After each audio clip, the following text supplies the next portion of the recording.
Oh, so crazed, may you burn in hell forever, forever, forever, forever, forever.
Oh, so crazed, may you burn in hell forever, forever, forever, forever, forever.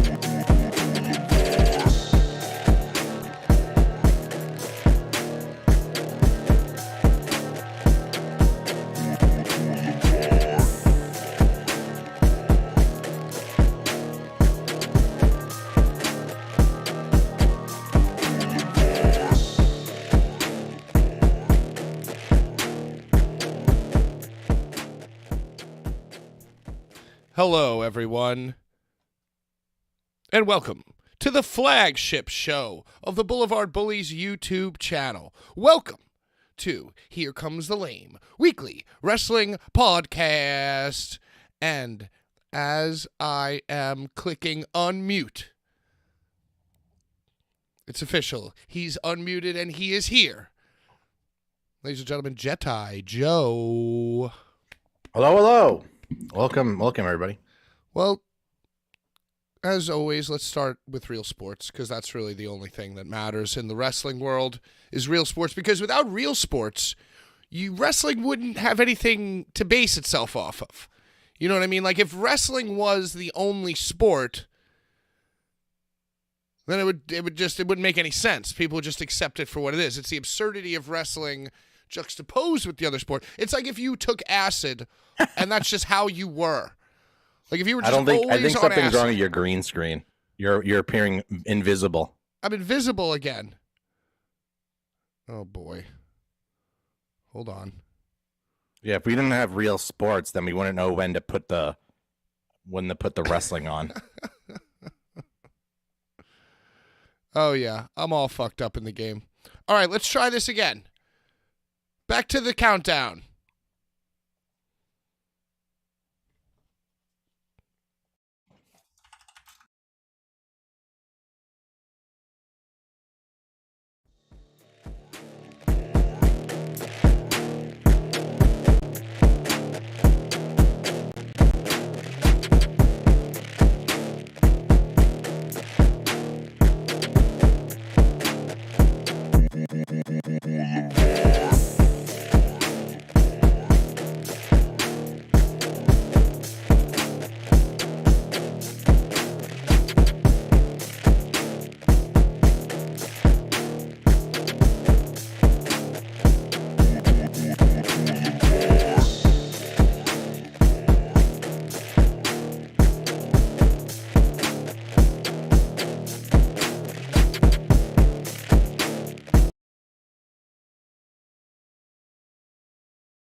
All right, I gotta close everything. I gotta close my program here. I froze.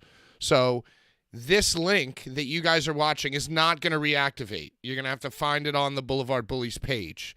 All right, I gotta like.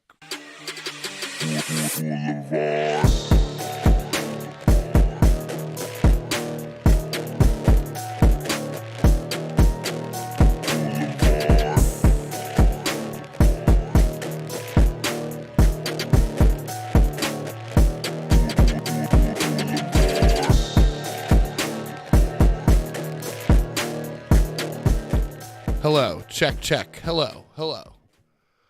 Earth to YouTube. Patrick, coming in. coming in hot. Jedi Joe, you are officially unmuted. Hello, everyone, and welcome to the flagship show, Flagship Joe of the Boulevard Bullies. I don't know if you can hear me out there. I think we're good, yeah.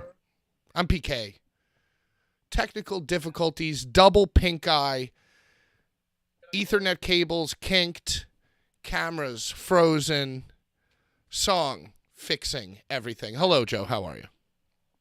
I'm good. How are you? What's wrong with your eyes? I got double pink eye. You went to a doctor? Yeah, I went to a doctor. You have pink eye in both eyes. Yeah, yeah. How'd you manage that? You were just like rubbing your eyes? I guess so. I mean, you know, I don't tend to touch my butthole or my poop and then put it into my eyes.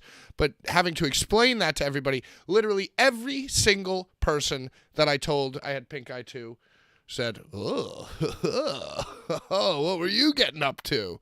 And the answer is nothing fun. Dirty New York shit. Yeah, you know, and I rode the subway trains for years. I'm sure I touched the pole and rubbed my eyes. Yeah, I'm sure just touching a pole and then rubbing your eye, that's all it takes. Well, that's there's exactly. a percentage of you getting it, you know what I mean? Like eventually you had to pay the piper. Yeah, well, I got it. I'm feeling a little bit better. I'm feeling much better that the stream is back to normal. Where were we? Real Sports. You were right. You did a manifest destiny. You spoke it into existence. You didn't believe in the Eagles. You didn't believe in Jalen Hurts.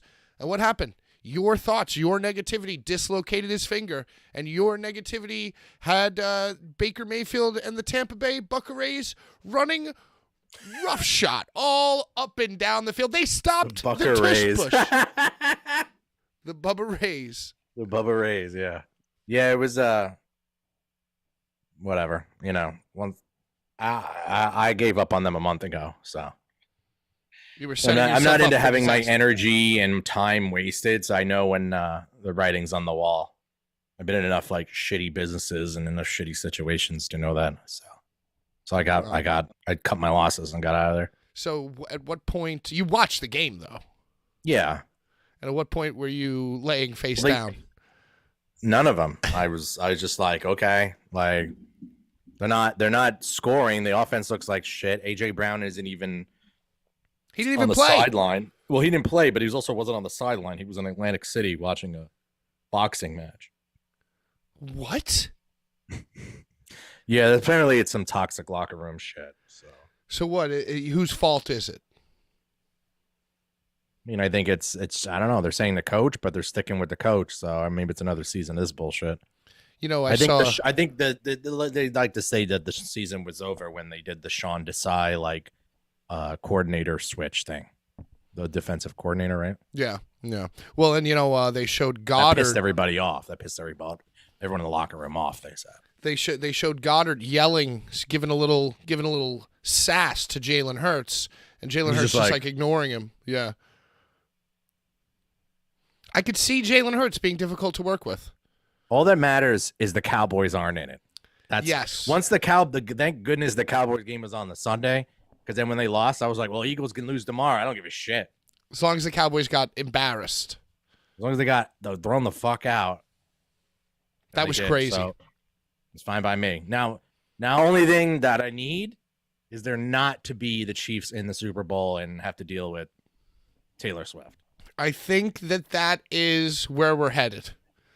I think we're headed towards Travis Kelce and Jason Kelce retiring the same year. The other one's younger, though. Why would he? Well, Travis Kelce, he's going to go start a family with Taylor Swift. No. Yeah. At the Super Bowl, she will announce that she stopped taking her birth control and that they're trying to have a baby. And Travis Kelce, they're going to kiss under the red and yellow. Did you see them doing this? Like, and then Donna Kelsey's like, yeah. Fuck she was actually just having a stroke. Yeah, she was like, it's fucking -30 in this booth, and I'm hanging with these the two most unsufferable white women in the world, Taylor Swift and Brittany Mahomes. Who do you think is the coolest white woman in the world? Give me like the coolest white woman. Vanna White. No, how about It's rough. How about Gwen Stefani? Yeah, that's good. Oh, Lady Gaga, maybe. She's pretty cool. Yeah, but she could be dramatic and on some bullshit too. I'm trying to think. The Emmys were just a thing. Who's like a cool white woman who is on the Emmys? Oh, what about Aubrey Plaza? She's a pretty cool white chick. I don't have no idea who that is. I was thinking Jennifer Lawrence. Jennifer Lawrence is pretty cool. Yeah. Britney Spears. I don't know about that. What She'll about have the knives? Those knives at you, like chink chink chink chink chink. Oh man, the coolest white woman might be Madonna. Yeah, that'd be a good one too. Yeah, like we're talking about iconic whites. Who's the older one that played at the Dallas Cowboys halftime on Thanksgiving? Oh, Dolly Parton. Dolly Parton. Hell yeah, yeah. These Definitely are all not solid. Carrie Underwood. No. She's unsufferable. You could already tell. Yeah, no, definitely not. So those are all pretty Bella cool. Twins, unsufferable. Insufferable. Bella Twins, Insufferable. They could be right up there in that. Kelly Clarkson, insufferable. If they were in that Chiefs luxury box, maybe a fan just turns and shoots an RPG up into that thing. Yeah, like John Wilkes Booth. Yeah, this is like we have all the most annoying white women compiled in the same luxury box. And they can do tours of it like they do.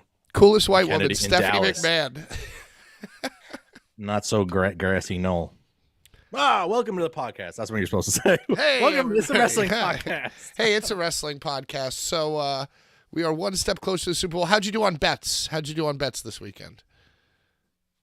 I was rolling over. I was doing a guess the touchdown thing, and I guessed the first two games, and then I got screwed on the CeeDee Lamb not getting the touchdown. So yeah, Dallas wound up scoring like 38 points. The CeeDee didn't get the touch. Yeah, and then it wouldn't have mattered anyway because I would have went with Amon-Ra St. Brown, and I wouldn't have got it there either.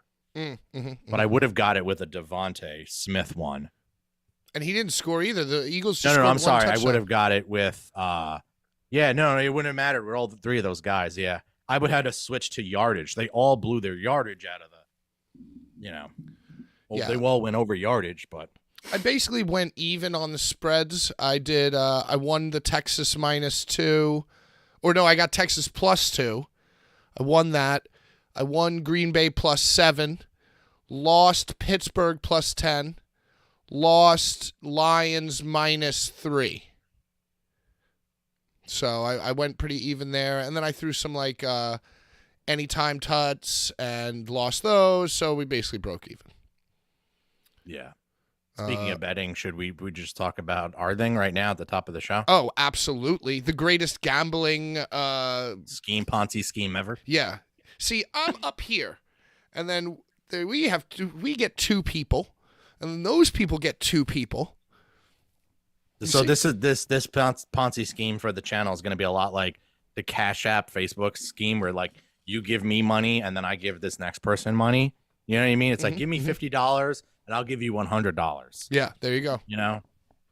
But someone's going to get screwed in that line somewhere. Someone has to get screwed, right? So yeah, the Royal Rumble's coming up next week, and we're going to be reviving the classic Royal Rumble pool. How it works is it's a $10 buy-in. You get 2 spots in the Rumble, in the men's 30-man Rumble. And we'll have a whole video with a randomizer, and you'll get your number, and you root for that number. That's right. And then when that number comes out, if it's number 1 and it's Cody Rhodes, who I think is going to be number 1 this year, that's a damn good pick. Don't think that number 1 is a bad pick. Yeah. Number 1 has won me. Pat tried to screw me many years ago. Yeah, I tried to screw you. He looked in. He looked into. And he's like, number 1 is Jedi Joe. And then it was Edge. It was Edge, yeah, and then I won. So Yeah. and now I'm out of focus again. Complaining the entire way. So basically, Jedi Joe is running it. It's going to go through his Venmo, Cash App, or anything like that. It's, what is it, $10? Yeah, I'll put, so my Venmo is at Jedi Joe, and then Cash App would be the Jedi Joe. Adrenaline in my soul. Welcome to the flagship show. Why am I out of focus? But yeah, so I We're won't having put you on the list. technical. Yeah, it's all right. All day. It's one of those shows. It's one of these shows. It's part of it. All of these moments are scripted. I got it. It's because I'm moving around a lot. But yeah, only way to get onto the list, you just made the list. The Overwatch list is to pay me. And you know, there are the names already on the list. Joe has done independent, bookkeeping, and he already has names on the list. So how many spots are left available? So there are 10 spots available, 10 people, but 20 entrants. But it's 10 people. Everybody gets 10 spots available for our Royal Rumble gambling game. Because you know you're gonna get 2 spots. I mean, yeah, the odds are the odds, but like you're gonna get someone's gonna end up with like R-Truth and like Cody Rhodes, or like Otis and like fucking CM Punk, something like that. Unless you have like awful luck. So at least you're watching the show. You could get R-Truth. You could get like JD McDonough and like Tozawa. That can happen too. Yeah. It's definitely happened to me. And you know what the worst part is you get somebody who's going to be like good. It's like, "Oh, I got Otis. I can't wait to cheer," and you cheer for Otis even though you know he's not going to win. Yeah, he's not going to win. The best he could do is like Final Four. And that's like a stretch, So you get people like, "Come on, R-Truth. Come on, you can do it." But that's fun because it's like rooting for the Eagles. It's really about like, oh, I got number 7 and you're at number 6, and it's like counts down to 7, and then you're like, "It's a new day. Yes, it is." And you're like, "No." Right. It's like, because it'll be fun. It's like, "Oh, Kofi, that's a solid guy. That's a solid guy. What are the chances of him?" Like, it's basically, you're looking for one of 4 picks. You're looking for like Cody, CM Punk, like McIntyre, or fucking, I don't even know who else. Punk, Cody, McIntyre, Jay, LA Knight, Randy Orton. No, they're in the 4-way. I don't think they're even competing. They're in a fatal 4-way at Rumble. That doesn't mean they're not going to be in the match itself. Yeah, that's true. But yeah, no, I feel you. But yeah, so it's winner take all. So 10 per person. And then it's going to be, the pot would be $150. Winner take all. And the runner up, I'll throw in like if I have an action figure of the actual wrestler who's the runner up. It's a pretty good deal. I'll send that to you. Pretty good deal. So, yeah, Are we going to do a watch along? Cash App. Hit me if you need more info, whatever. Hit me up on @TheRealJediJoe on Instagram. Are we going to do a watch along? Well, I'm going to be at the show itself. Oh, that's right. Yeah, I'm flying out Thursday. I'm there till Tuesday. Tampa Bay Bucca Rays territory. It's also the Gasparilla Pirate Festival. Have you ever heard of this? Sounds awesome. Definitely going to have gas this weekend, though. I'll tell you that much. But it's a big, it's like the Mummers Parade. It's like, it's just all pirates. There's like pirate ships shooting cannons, and then just like open carry drinking for a day or two, I think. Pirates booty. So that's our pregame for the Royal Rumble, is a giant citywide drinking festival of pirates. Pirates, yeah.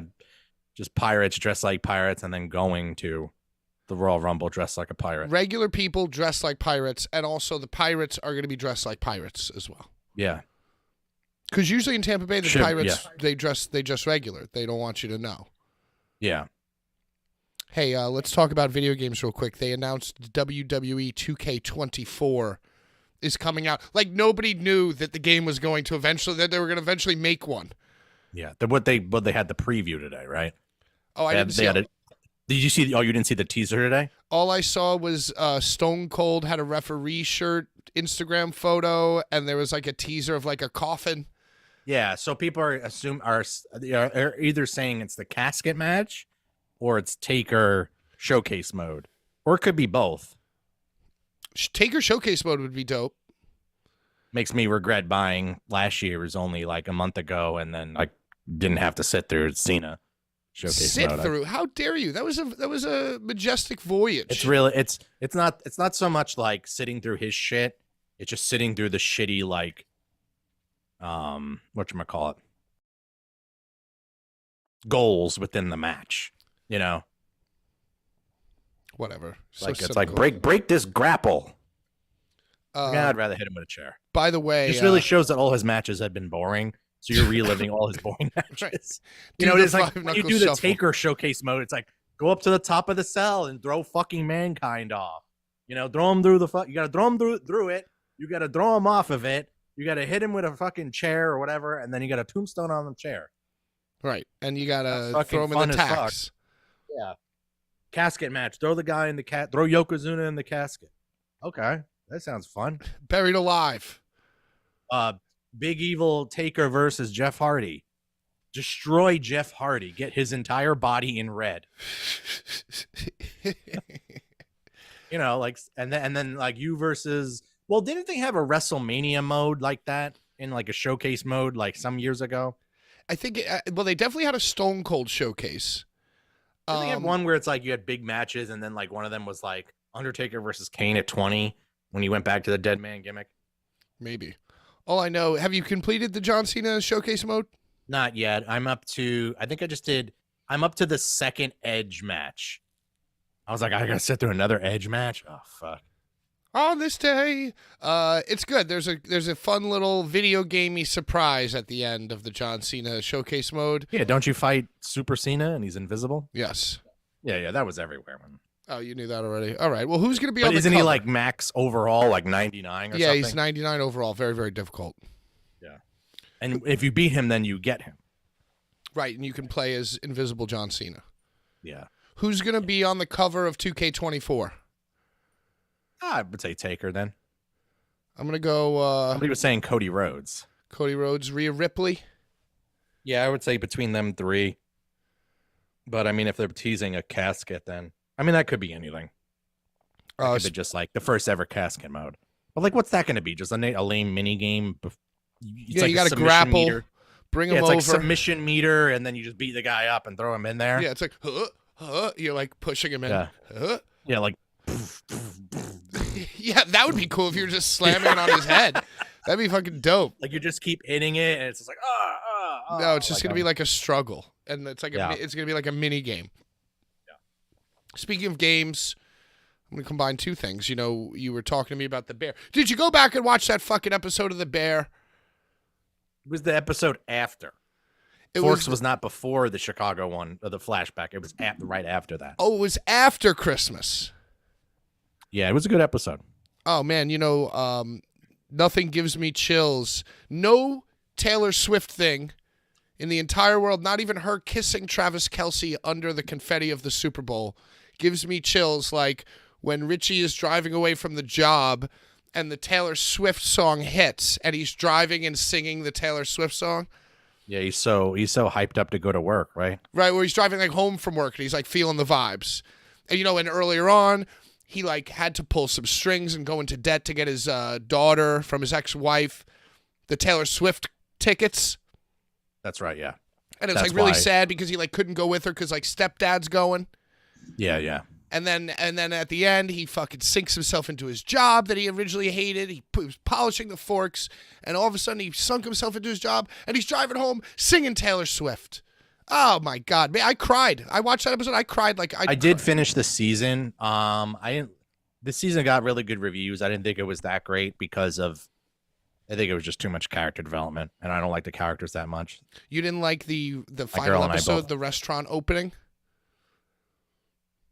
Well, that was funny because like he got trapped in. I don't want to spoil it, but Claire like, Bear. It was. Oh, Claire Bear. Yeah. I didn't really like her either. No, she was kind of lame. And you know the like She was kind of like too cute and like trying to be too funny. And Sydney was right about Carmi. He was like, yo, because he was like, oh, you know, Care Bear said that maybe we should try this recipe. And she's like, what the fuck are you talking about, Care Bear? And then Claire the one guy Bear. smoking crack out back. See, that's real. That really happens. That's real shit. So, Right, he was he's like, smoking it just helps me get through the shift, man. Yeah. He's like, man, I'm pretty sure you're fired, man. So you're telling me the pastry guy who you hated in season 1 because he was working on the donuts didn't win you over by the time he fired the crackhead guy? I guess he did because his arc is like, that he's really passionate and coming up and learning, I mean, they're all passionate. So was it Tina? Oh, like the older lady? And then the other old head just drops out completely, but then they bring him back only to do the Sandos, the Chicago beefs out of the window. So pretty dope. And then he had to go to school. He had to get Surf Safe certified. Yeah, love it. I like that guy too. Yeah. And then and he's like passively shitting on him. It's like some old bitch who doesn't want to. Yeah. She calls him the old bitch. Well, anyway, we love the Bear, and the Bear won all the Emmys. By the way, side note, Better Call Saul, a show that I consider light years better than the Bear, has gone. It's over, and this was its last year being nominated, and it was nominated for Best Drama, but it was like February. The show was like on in like April or whatever, so it was like out of sight, out of mind. Better Call Saul, in the 6 years that it was on the air, went 0 for 53 with Emmy nominations. Yeah.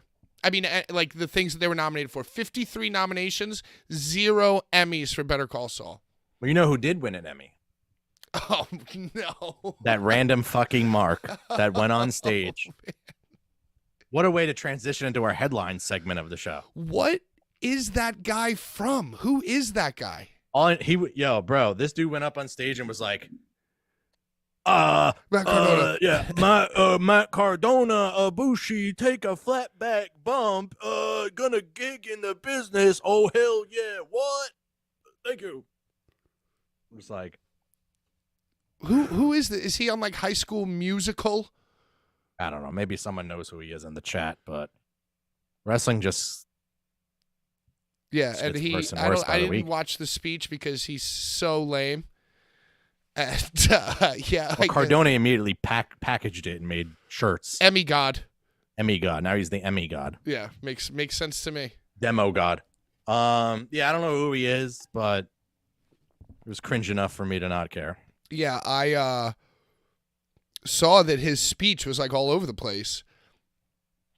And he actually Would you like to give some context, like for chat, maybe some people? Okay, so the context is that it's the same guy who was in the storyline with Sanjay Dutt, and he's like some actor, and he had like a Golden Globe. You remember this? They were like Sanjay Dutt like stole his Golden Globe for like a few weeks and was like hitting people with the fucking Golden Globe. In AEW? Yeah, in AEW. Oh, I don't even remember this. This guy was like involved in it. This must have been like COVID stories or something. No, this is like within the year. Yeah. Oh boy. And we didn't put this on the lamies list. No, it wasn't. It wasn't even lame enough. It wasn't even like notable enough. Yeah. But this is the same guy, and I guess he won an Emmy for something. I don't know if he's a showrunner or a freaking like an actor or what this guy is. But he got up on the Emmys. He won the Emmy. He got up. He had his phone in his hand. He was shaking like a leaf and like said like a joke or two. And then like, yeah. You know what Cornette it calls it now? Shaking like a dog shitting out peach seeds. Peach pits. So he was shaking and shaking. And he said like a bunch of like Kota Ibushi, Kenny Omega, like AEW stuff, I guess, during his speech. And Jennifer Lawrence was like, I hate going to these things. Because Jennifer Lawrence, top 10 cool white woman. Yeah, she definitely is. And that guy definitely is not. Yeah, that was totally lame. I was going to play it on the show, but I didn't want to even entertain him. Hey, speaking of television, Dark Side of the Ring. I don't know how they're doing it. Vice apparently filed for bankruptcy, so and so forth and so on. Dark Side of the Ring season 5 announced to be coming back, and like the lineup of what they're going to be filming is going to be coming out, I guess, at some point. Anything that you want to see covered in Dark Side of the Ring season 5? What hasn't been covered? You know what they should do? They should do a CM Punk one. Yeah, that's cool. That'd be definitely a good one. But I mean, they'd have to go to the E. They'd have to go through the E. They'd have to go around NDAs and all these things. Yeah. I don't know if that would happen. What about? God, yeah, you're talking about two. Wait. You're talking about CM Punk with with him at AEW. Yeah. No, they wouldn't even be able to do anything. What about Joey Ryan? The rise and fall of the like dick him flip. and addiction and stuff. Yeah, Joey Ryan. What about like the great how much call meat out? is on the boat? The great how much call meat is out on the of 2020. You know, Great what? The great call out, like all the Me Too's of 2020 that came down and like Cover cover everybody. You could do that. Yeah, you could do that maybe. I don't know my Jericho Segs trials. Yeah. What about what else can they cover? I don't know. They've done Jake the Snake.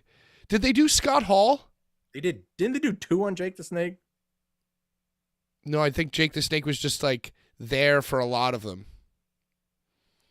The Jake the Snake one was the one with the incest thing. Yeah, no, Right. the incest thing was like Bull Bradley, Bill Butcher. Bill Bratsky. Yeah. Yeah, I thought that was Jake Snake Roberts. I saw a meme that was like when Jericho gets into the studio to record voiceover for the new season of Dark Side of the Ring, and then it was the clip of him at the KO party where he's like, "Why is my name on this list?" Great moment. It's a new list. Jake's Wait, why is my dad, name right? on the Jake's list? dad like raped his mom or something. Yeah, that's. Oh, Jake's dad. That's what it was. Yeah. I wasn't saying that Jake did it himself. I knew Jake the Roberts was on an episode where. I mean, I think the best one is probably the Benoit one, the Benoit 2-parter. Oh yeah. Gawker? What about Hulk Hogan? Maybe they'll do one on Dark Side of the Ring. Hulk Hogan.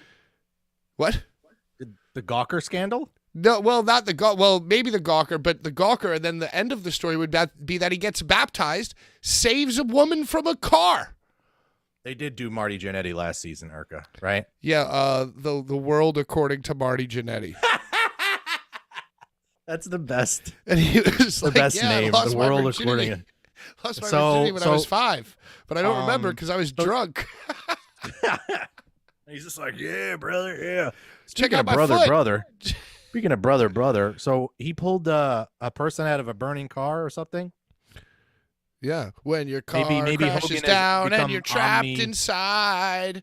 Crunch, crunch, crunch. Yeah, Oh, I wow. guess he just pulled over. We're gonna try and meet him next week in Tampa. He's doing a signing. $300 Wow. to meet Hulkster. At the surf And shop, at the surf shop. But you know how we're gonna get in there? you're gonna get baptized. Close. We have been baptized with the phone number and the presence. Me and my buddies in our circle. Shout out to John and Mikey who are probably listening. Shout out, John. Michael. We have been blessed with the phone number of the one Ron who owns the surf shop. Oh, Beware of Ron. Yes.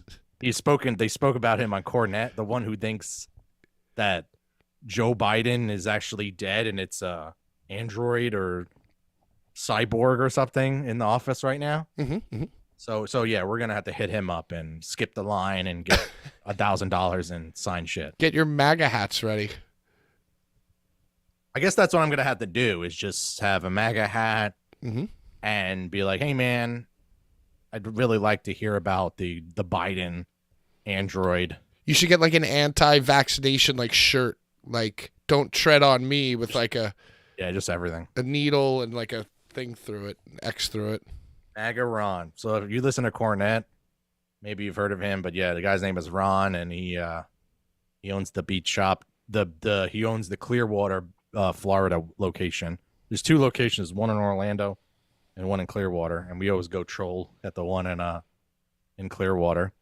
It's a small shop and doesn't budge on price, doesn't make deals, and then wants to tell you about his conspiracy theories. That sounds like a great thing to do in Florida. That sounds like a very Floridian thing to do. Brian says I paid $100 to mail my trading card to the shop. And did they sign it and send it back? Well, I mean, the signing's this weekend, so if that's what he's referring to. When your car crashes down. Yeah, so he saved a woman from a car, saved a teenager from a flipped over car, Hulk Hogan. I mean, oh, that'd be pretty cool if you could get like an 8x10 of the wreck and then have him sign that. There are like photos on TMZ. You could get them printed out on some high glossy paper. It doesn't work for me, brother. I'm not signing that. Actually, Ron, get him out. Ron said, hey, speaking of Hulk Hogan and MAGA Ron, here's a headline that they're going to be very happy about. Black G's got shot. Doing what? Where was he at? You know Black G's? Yeah. Formerly of CZW, now of NWA. What was his? Apparently, he was driving What around. was his? No, what was the alias before that when he was on Blackout? Black G's.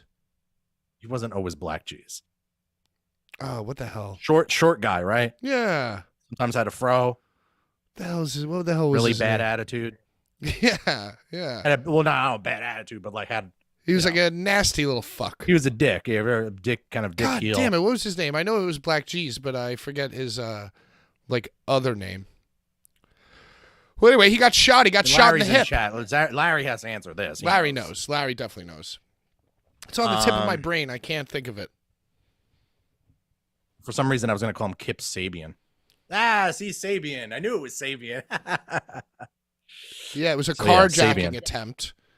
Oh, I really? would But where was this at? I would assume it's in the mean streets of Philadelphia. He lives in Philly?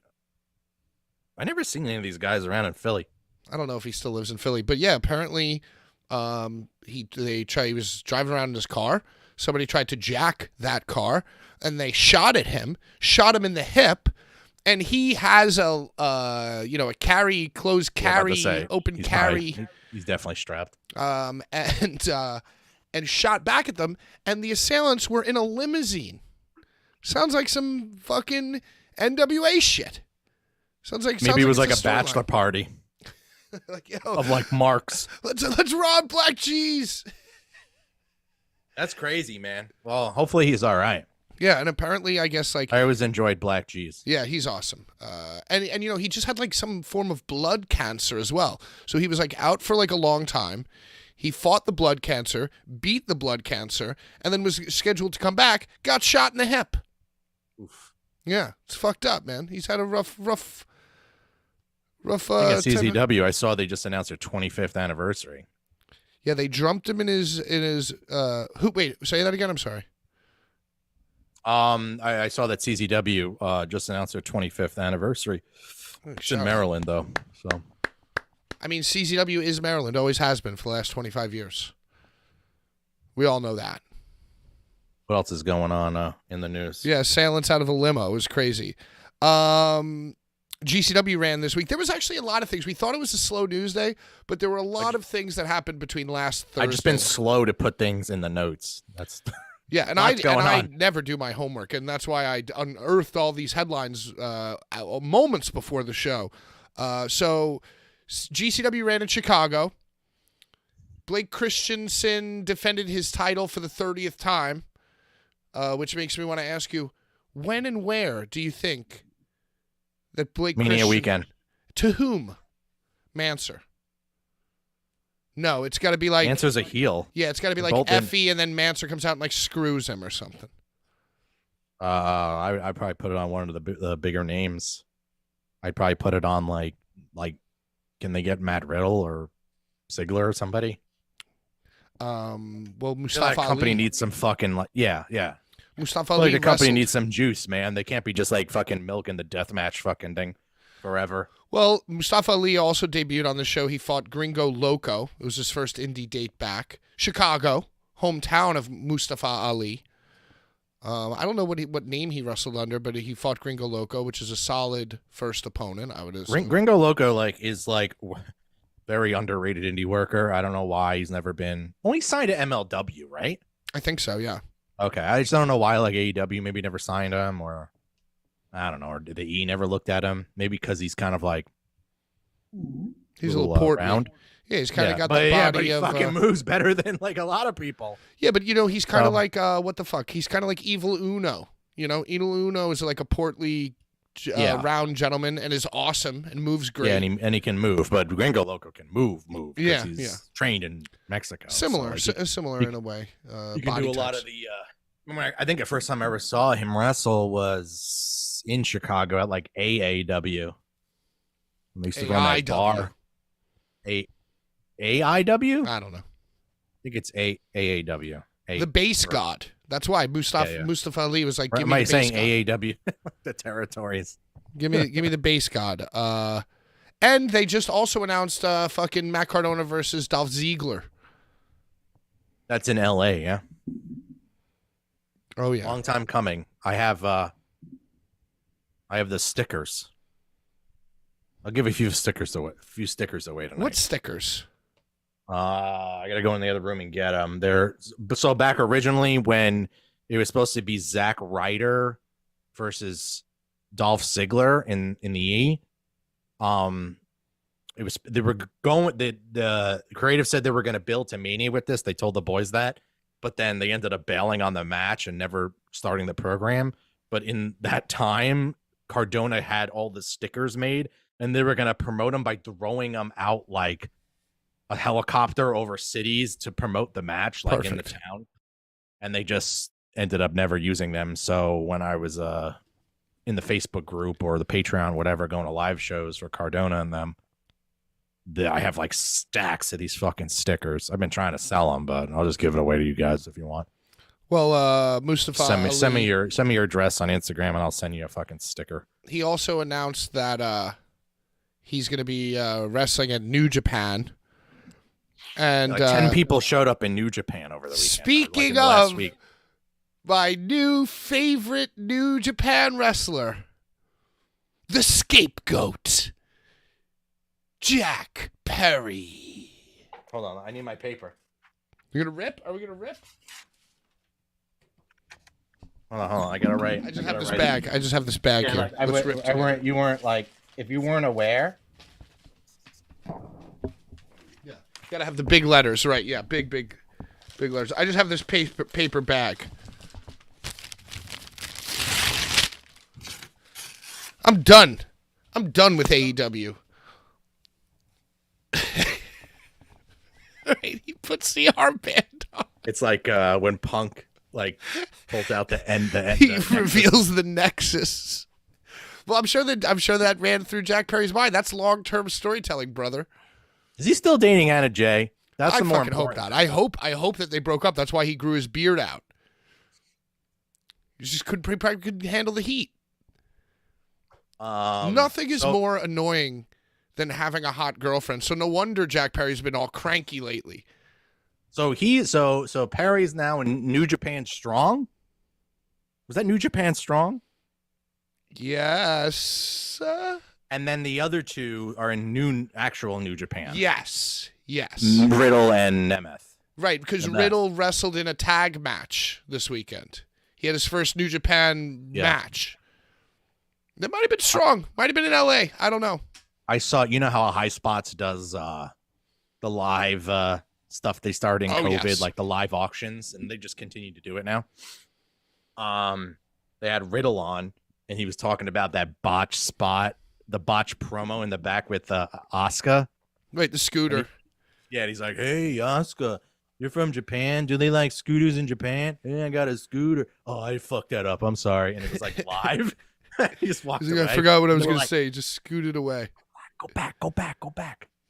Like that was live. You know, I saw that clip too, and I also saw That's when Orton started loving him, apparently. Yeah. and I saw the clip of him talking about how he met Brock Lesnar for the first time, and he thought that Brock Lesnar was going to like be cool, but he wasn't. Like Brock Lesnar hated him. And I don't know. It's just funny because I've been seeing. You know, I saw Matt Riddle. Like Matt Riddle's been off the Indies for a long time, and seeing him on TV every week, and then seeing him like pose with his like pregnant porn star fiance, like all these stories, like he left his kids, and like he's like a scumbag. It's like I guess I kind of was like, oh yeah, I hate Matt Riddle too, but just those 2 clips of him telling those stories on High Spots, I was like, oh, Matt Riddle's kind of cool. Hopefully we get Matt Riddle at Bloodsport. Ooh, That hasn't sold out. Well, you need the only logical thing is Matt Riddle versus Josh Barnett for the owner of the Bloodsport rights, and the loser has to tear up their contract, obviously. Oh, because Matt Riddle was the original one, right? It was the first time they did Bloodsport. It was Matt Riddle's Bloodsport. Yes, I think.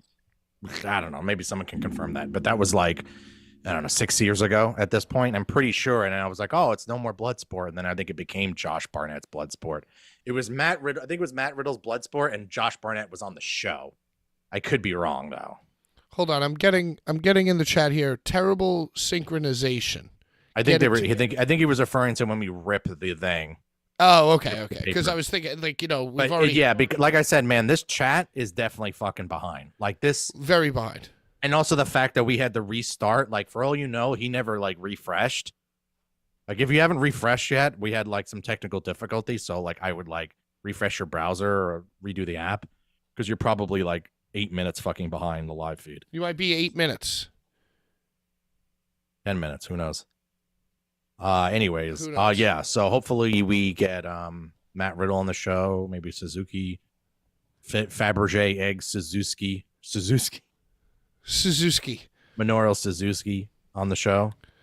Suzuki. Who else? Josh Barnett, and then maybe what's his nuts? Was almost dead. He had a lobotomy or something. Oh, the guy who had the brain transplant. I think it's going to be a really good blood sport. But I saw that spring. Did you see that spring break sold out? Sold out.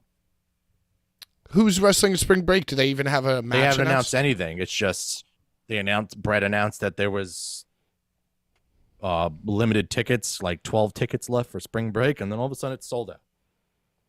They really know how to work the marks, don't they? Hey, good for them. Good for them. What is it? It's like Spring Break 10, It's right? not sold out though. They don't. All the single tickets have sold out, but you still have those packages. So I think that's what they're doing. They're trying Is to it the push 10-year anniversary of Spring Break?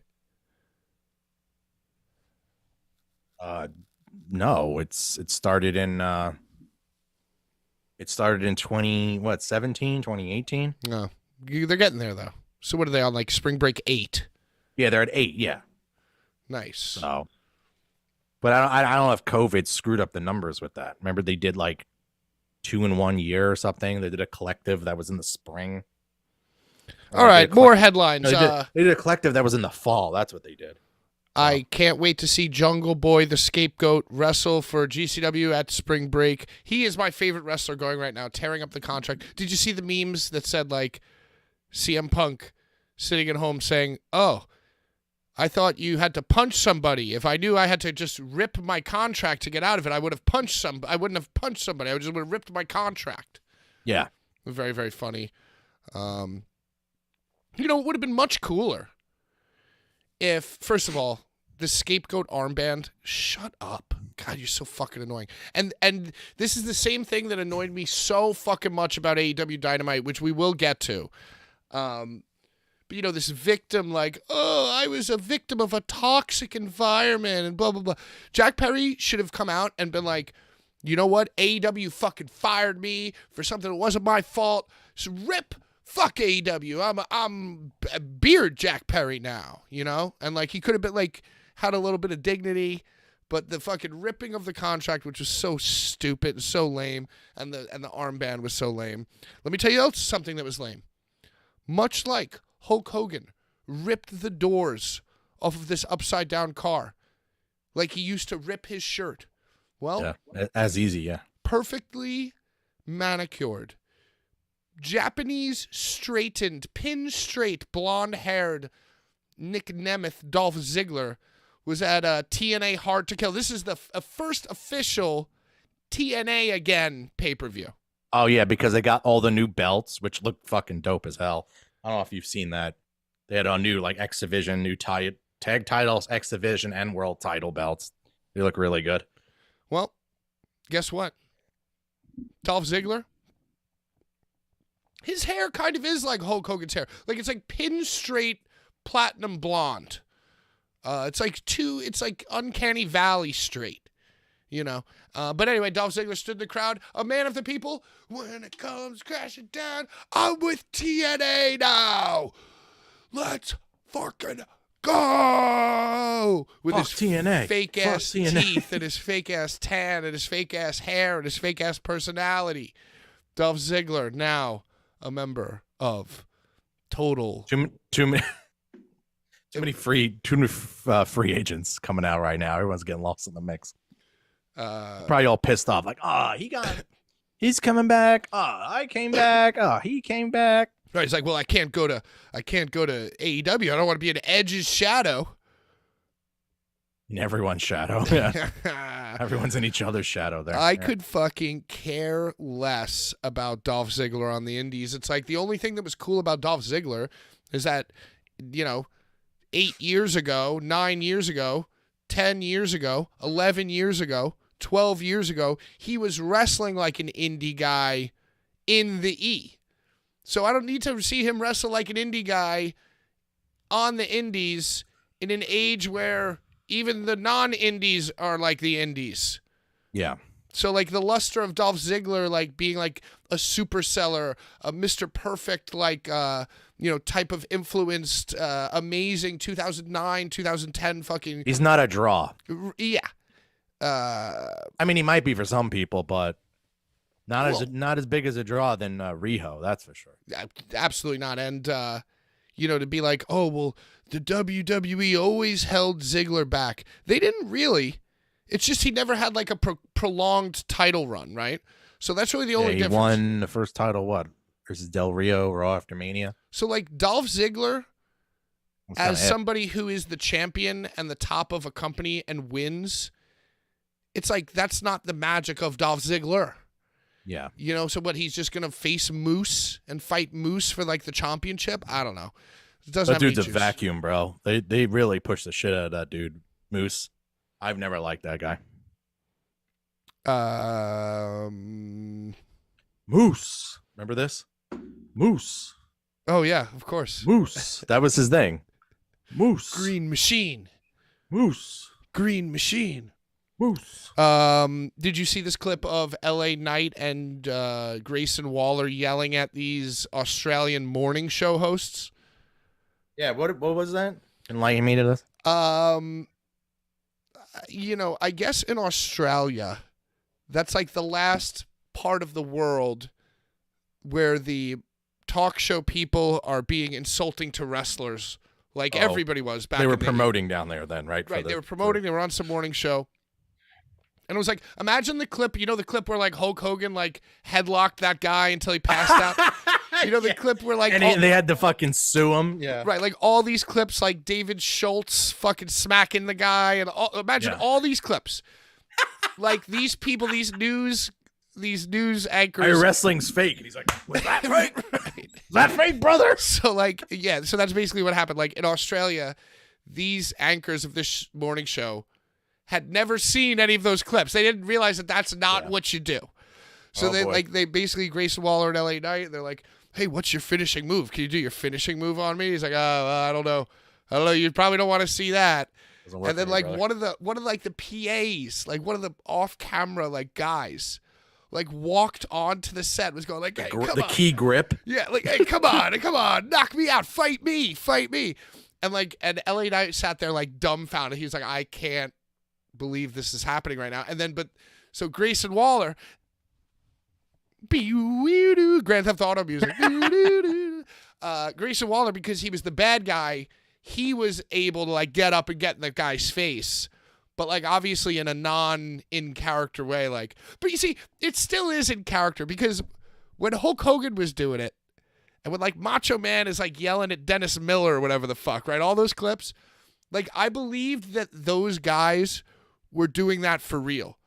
But when Grayson Waller was doing it, it's just like he was doing it because he saw those clips and he knew that that's what he had to do.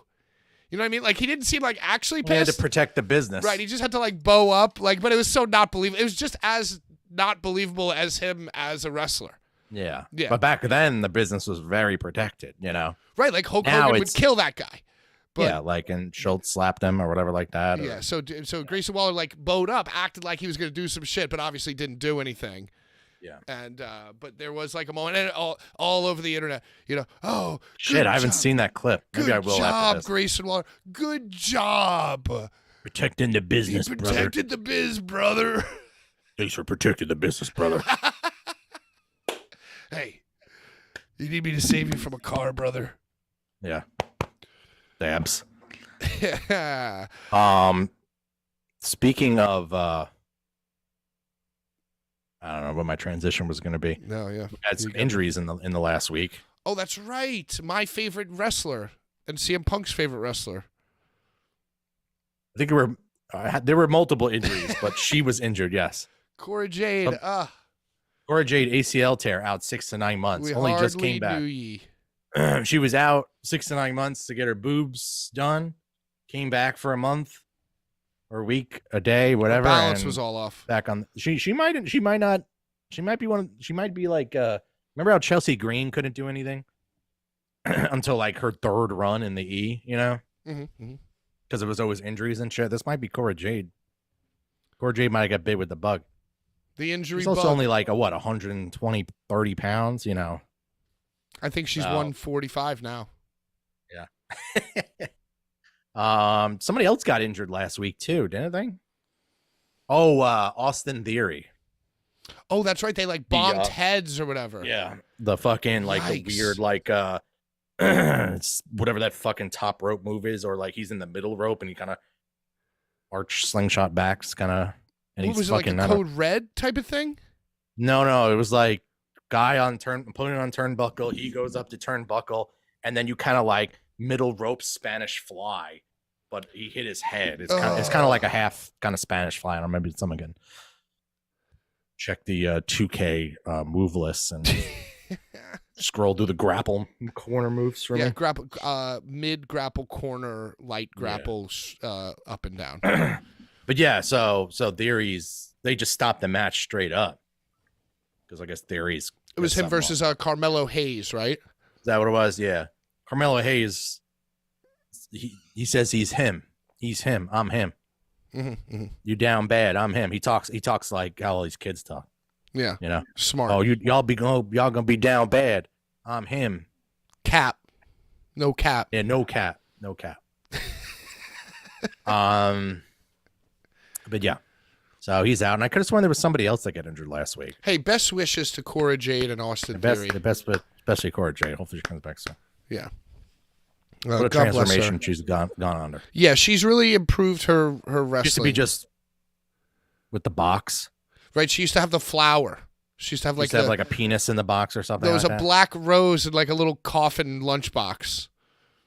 But then Priscilla Kelly had the black rose on her forearm.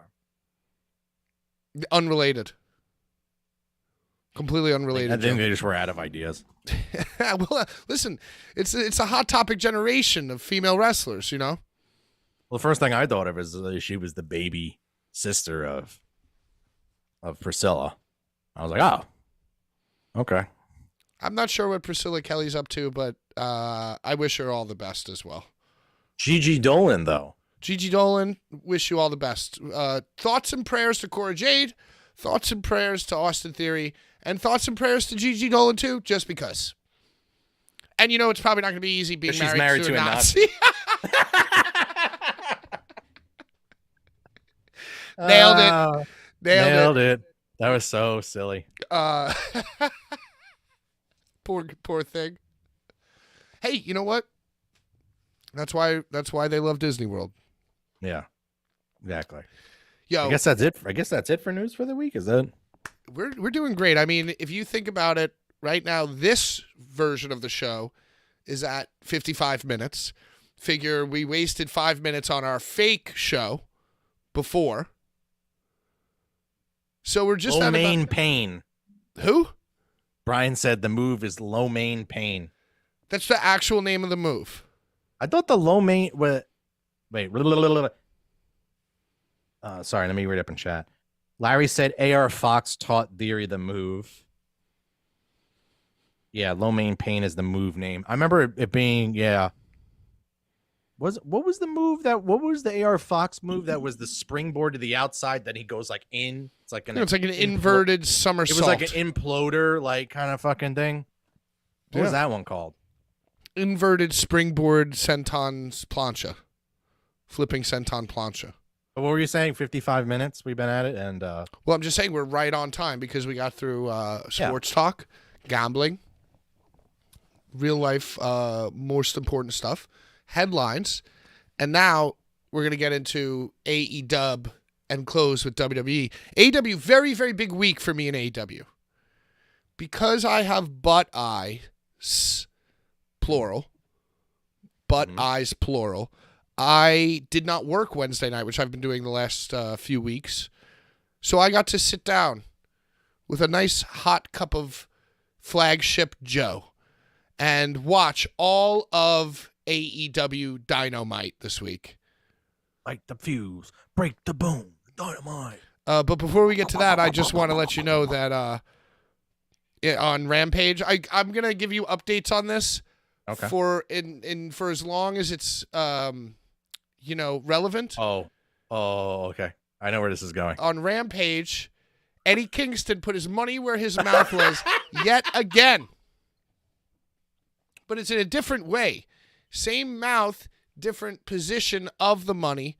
He is the first ever Triple Crown champion. And Joe, for those of us following at home, and in case you forgot, the Triple Crown champion is when Tony Khan announced a new title, the Continental Championship.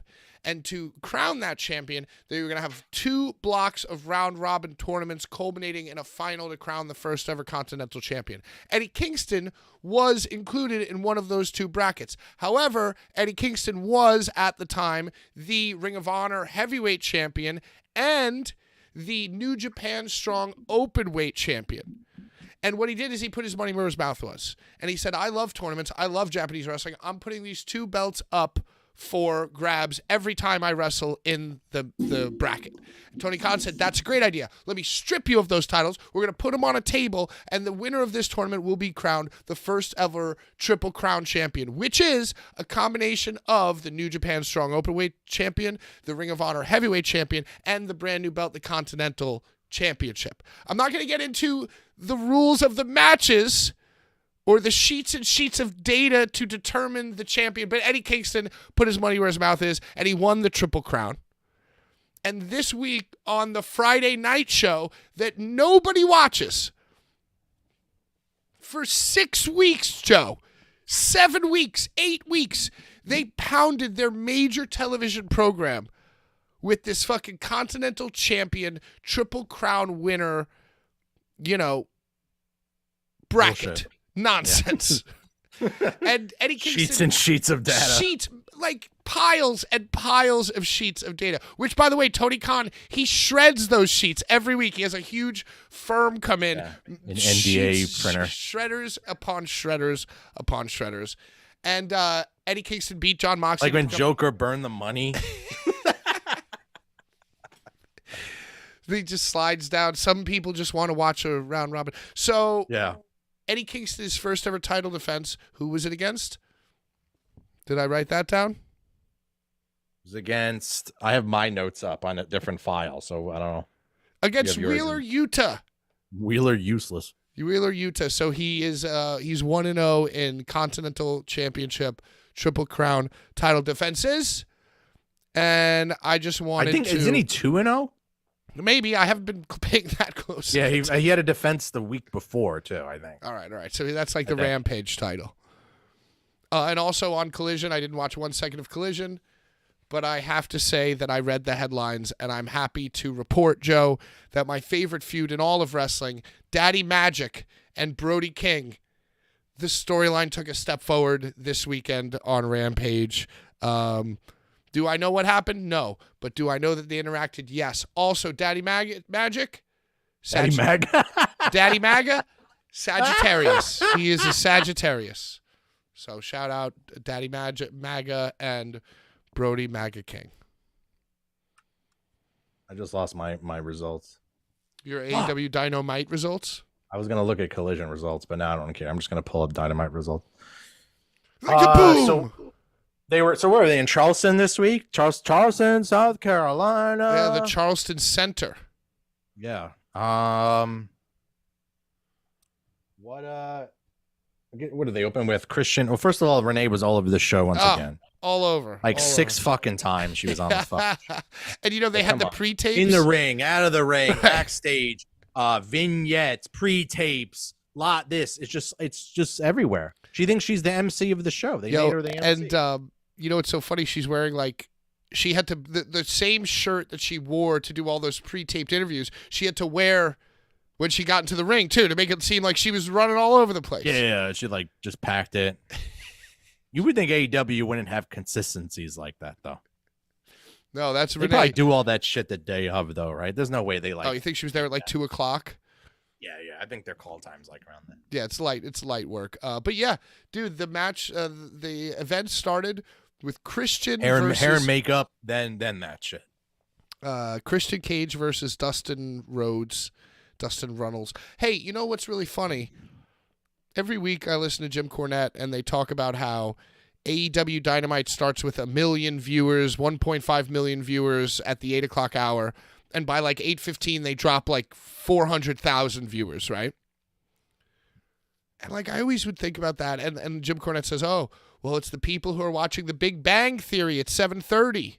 You know, those people who wind up watching until 8:01 and then clicking away. Mm-hmm. I was like, who does that? Nobody does Young that. Young Sheldon fans. But Modern Family comes on after. Yeah, which I watched. I watched because Modern Family is very funny. I've been watching that a lot more with my girl lately. Very funny. Oh, very, very good show. But anyway, I'm like, who does that? Who watches Big Bang Theory and then just like kind of gets up to go somewhere else and accidentally counts as part of the viewership of the first 15 minutes of AEW Dynamite? You know who it is? My mom. Like I was sitting there, hanging out with her. I'm like, what are you watching? Yeah. She's like, I'm watching Big Bang Theory. I'm like, on what channel? TBS. And then it's like to cram it in too.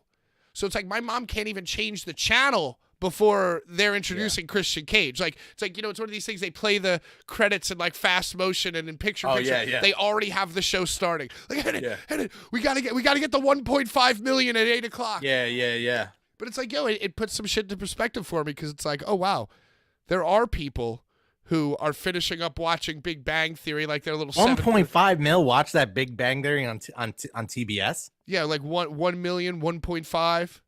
It goes back and forth. So that's just interesting because yeah, it's funny that they try to.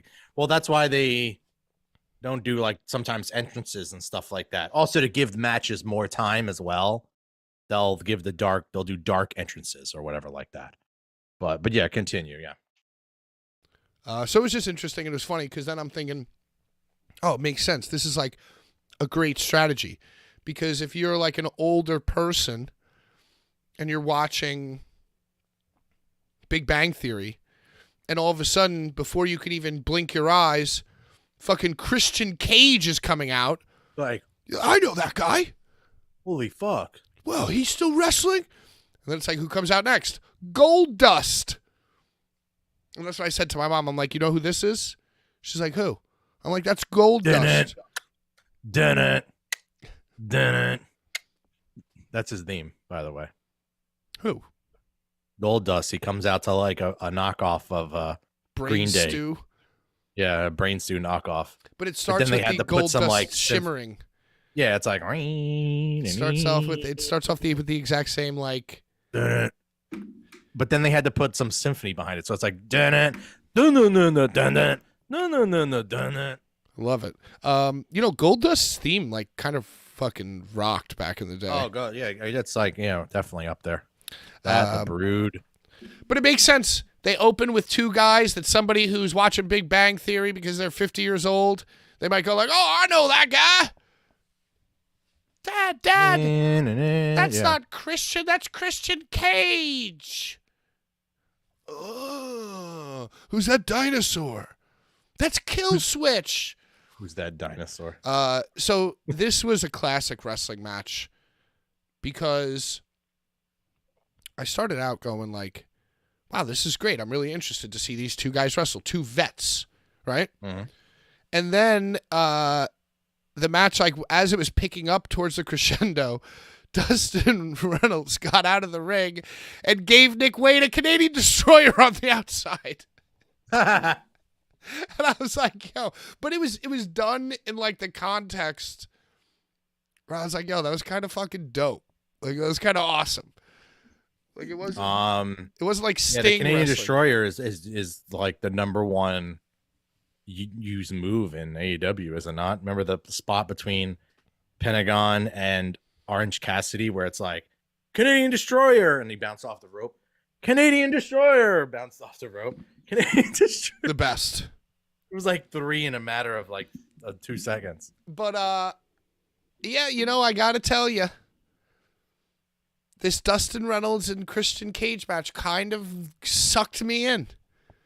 Yeah. Like, even though when he gave fucking Nick Wayne the Canadian Destroyer on the outside, I did like go like, oh come on, like I was like, oh come on, like I was laughing at the absurdity of it, but then I was like, nah, this is dope, because then, you know, you think about it, Dustin Reynolds and Christian, they like didn't wrestle like old vets. They like did superplex, Canadian Destroyer, like they were like their punches looked good.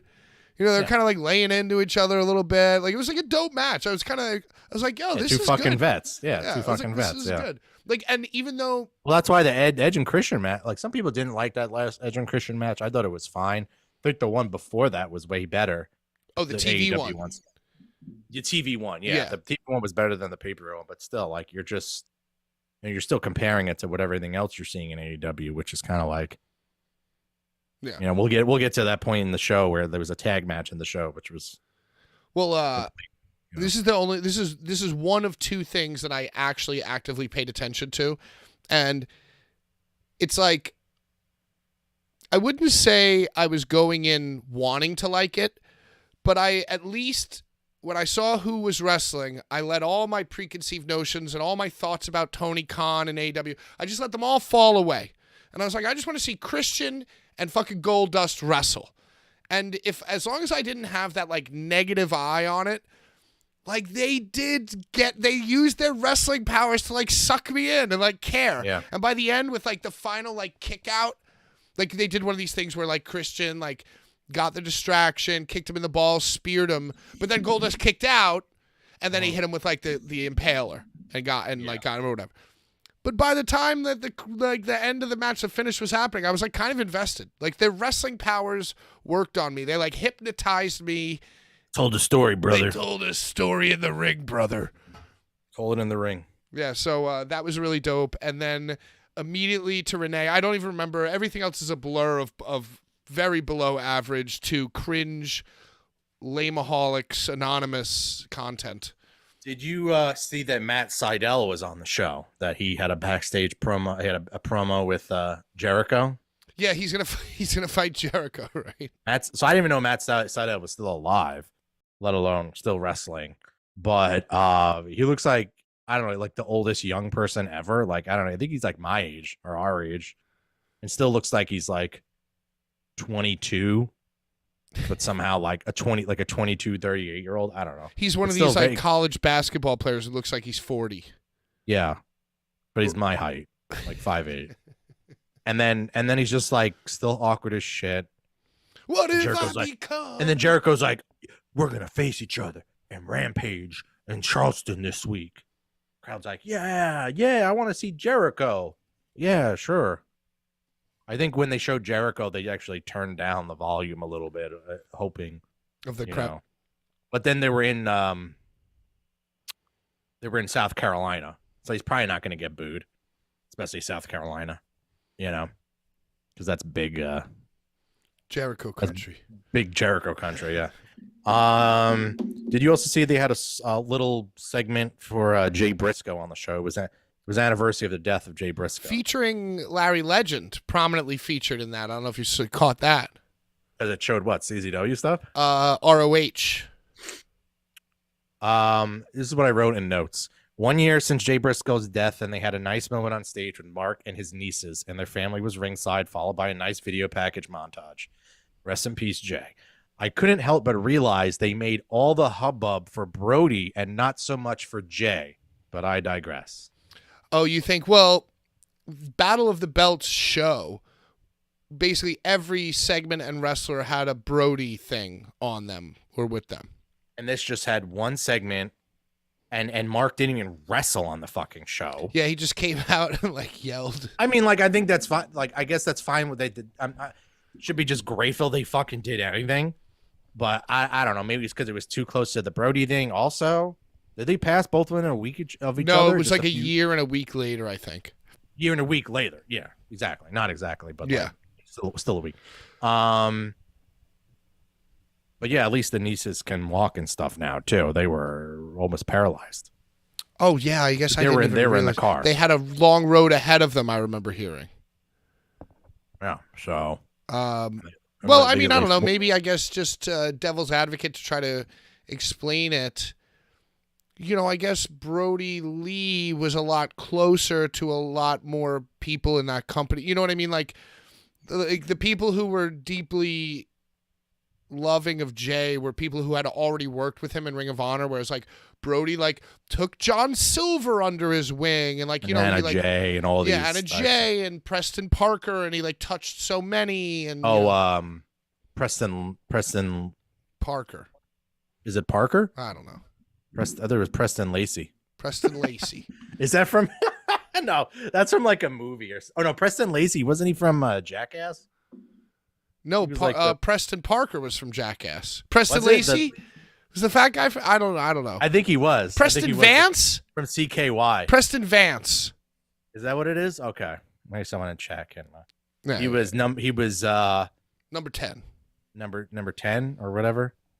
Cornette says he has no idea what he's doing. You look at him and he has no idea what the fuck's going on. It's a little harsh. So last week, did you also see they had to have an 8-man, another 8-man because it was Anna Jay, so they had an 8-woman match, right? I think and what's her nuts went to the wrong side to do the superplex. Like they had a 4-on-4 superplex in the middle of the ring for the girls, and Julia Hart went to like the other team or like went to the wrong girl. So like, and then Chris Statler came over and like repositioned her, and then oh no, did the spot. Look it up. That's a Willow Nightingale special, I feel like. Oh, the large group. Anything that she's in, she always winds up doing like that zipper suplex thing. But this was 4-on-4 though, all 4. Yeah, but I've seen her do it at a 6-man in Beyond, and I've seen her do it at a 6-man in like Outlaw. Yeah. So there's they just throw her in whatever match or whatever. Yeah, but and then also on Cornette they said just wedgie. Everyone with wedgies now. All you have to be in all women's wrestlers are just wedgies, showing all their ass. I'm here for it. What else do you have in your notes? I'm here for it because you know what? I grew up having to see Ric Flair's ass and Shawn Michaels' ass. Yeah. Yeah.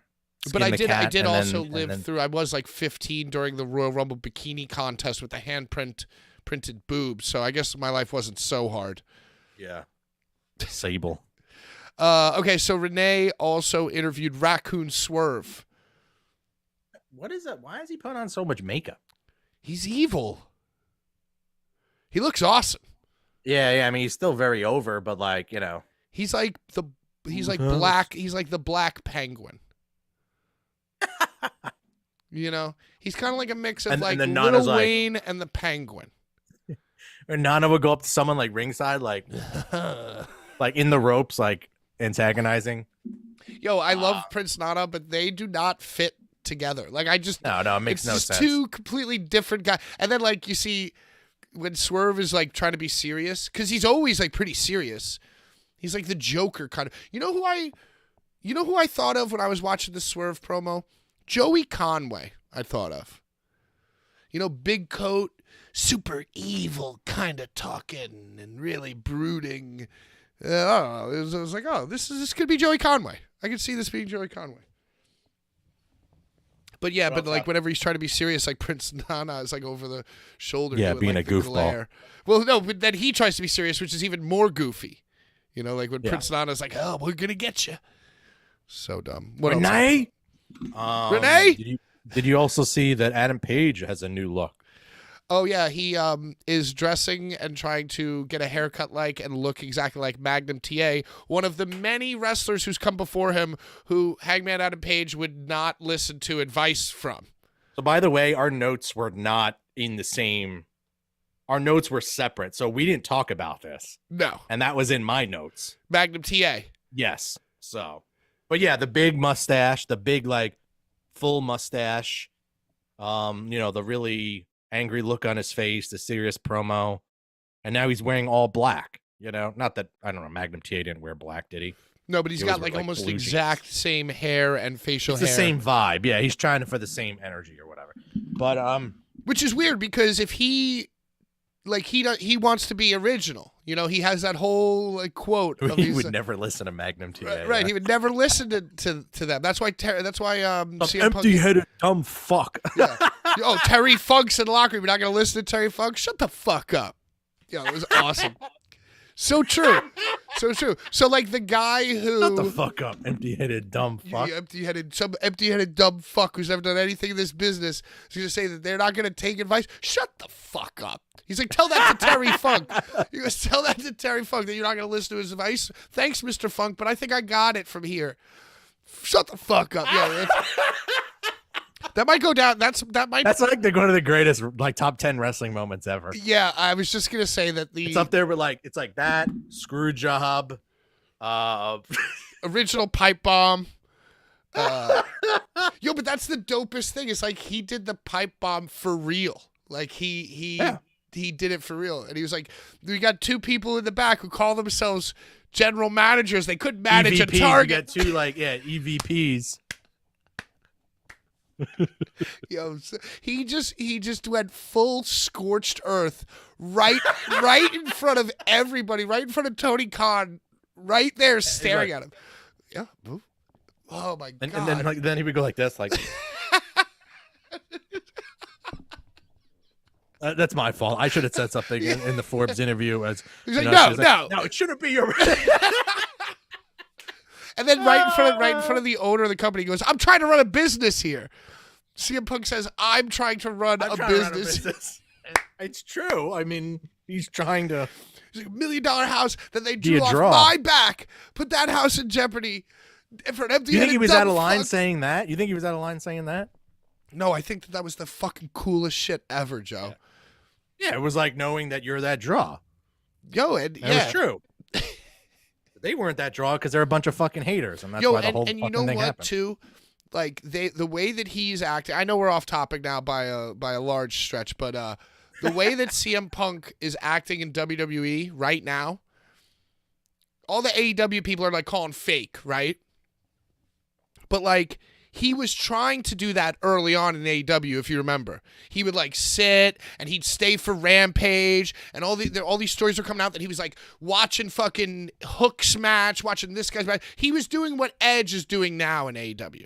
Like he was trying to be that guy. He was trying to be that nice guy, and they fucking poked him, and they brought the fucking gangsta out of him. They made him. They kept fucking around with him and turned him back to the old him. So fuck y'all, all y'all. Empty-headed dumb fuck. Legendary. Now we get. My leg really, really hurts, and this pickle's really good. I gotta tell you though. Speaking of CM Punk and the two managers, EVPs who can't manage a target. Oh, that's what it was. Yeah. The worst. This. Did you know the spy versus spy thing I'm about to talk about? No. So, Renee Paquette. I don't know what order this was on the show. Like I said, besides the first match and the last match, it's all just a jumbled mess of bullshit.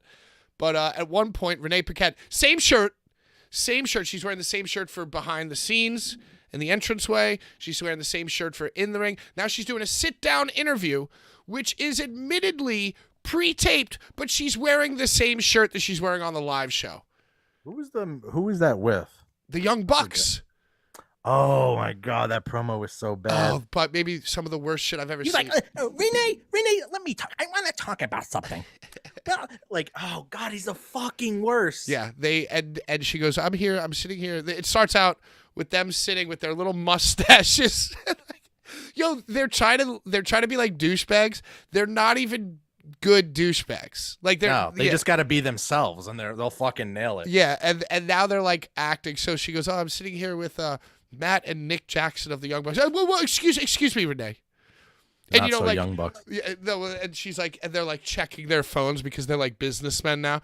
And she goes, "Actually, I want you to refer to us from now on by our God-given Christian names, Matthew and Nicholas."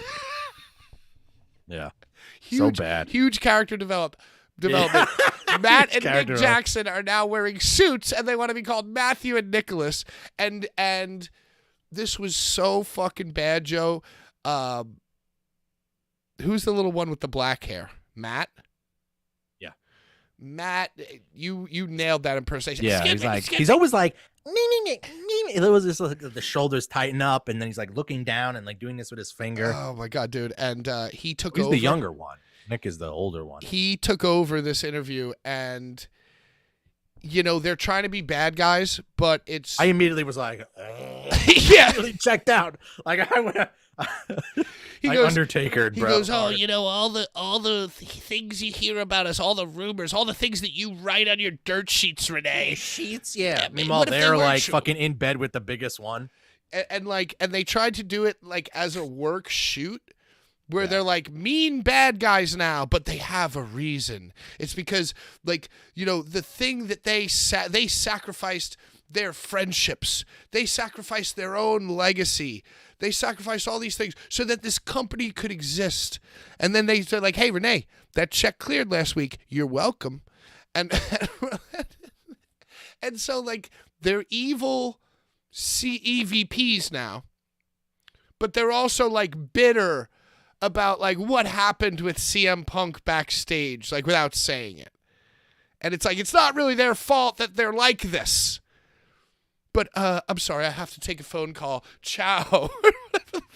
They weren't even cool enough to say ciao. That would be cool. This is what they should have did with them. Ciao. Keep them off. Ciao. Keep them off TV till like March. No, excuse me. The pay-per-view is March 3rd. Should have kept them off TV till like February till after like Rumble or whatever. And then it would have been better if they had Sting actually, these last matches with Sting actually mean something. You know what I mean? But they haven't.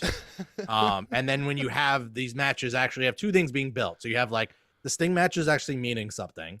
And then maybe a main event on the show with some tag match with, we'll say, I don't know, Sting and Darby versus like, I don't know, we'll say FTR. Oh, this is like a dream match, blah, blah, blah, blah, blah. And then they lose. There's some big like, oh, saying bye to fucking Georgia or something, whatever the hell. Then lights go out, lights up, and then the Bucks are in the ring, and they just fucking super kick them or something. Well, and I think that would have been way better than them just taking off 3 weeks. Barely enough time they took off for anyone even to give a shit. And then come back with a whack fucking gimmick. Oh, it's that so they're bad. gonna fucking drag out till March. Well, and the thing is that I'm not opposed to a talent or two working with whatever real life circumstances have given them. Yeah. But they're just like, I'm not opposed to the idea of what they're trying to do. I'm just opposed to the way they're doing it because it has no logic. Like, they're not fully committed to being dicks. Like, he cut this whole promo where it was like, read between the lines. It's not really our fault. We're victims. And then they like, he's like, so it's like, well, okay, so why do you want to challenge Sting and Darby Allin? Right. And what they say is like, well, we started AEW to like not have old heads in the company and like old legends. We wanted to build around like new talent and new jobs and make new stars. And so it's like, okay, I see where this is going. The next sentence should have been, and Sting represents everything that we set out to be against. Sting being in this company represents everything that we were against.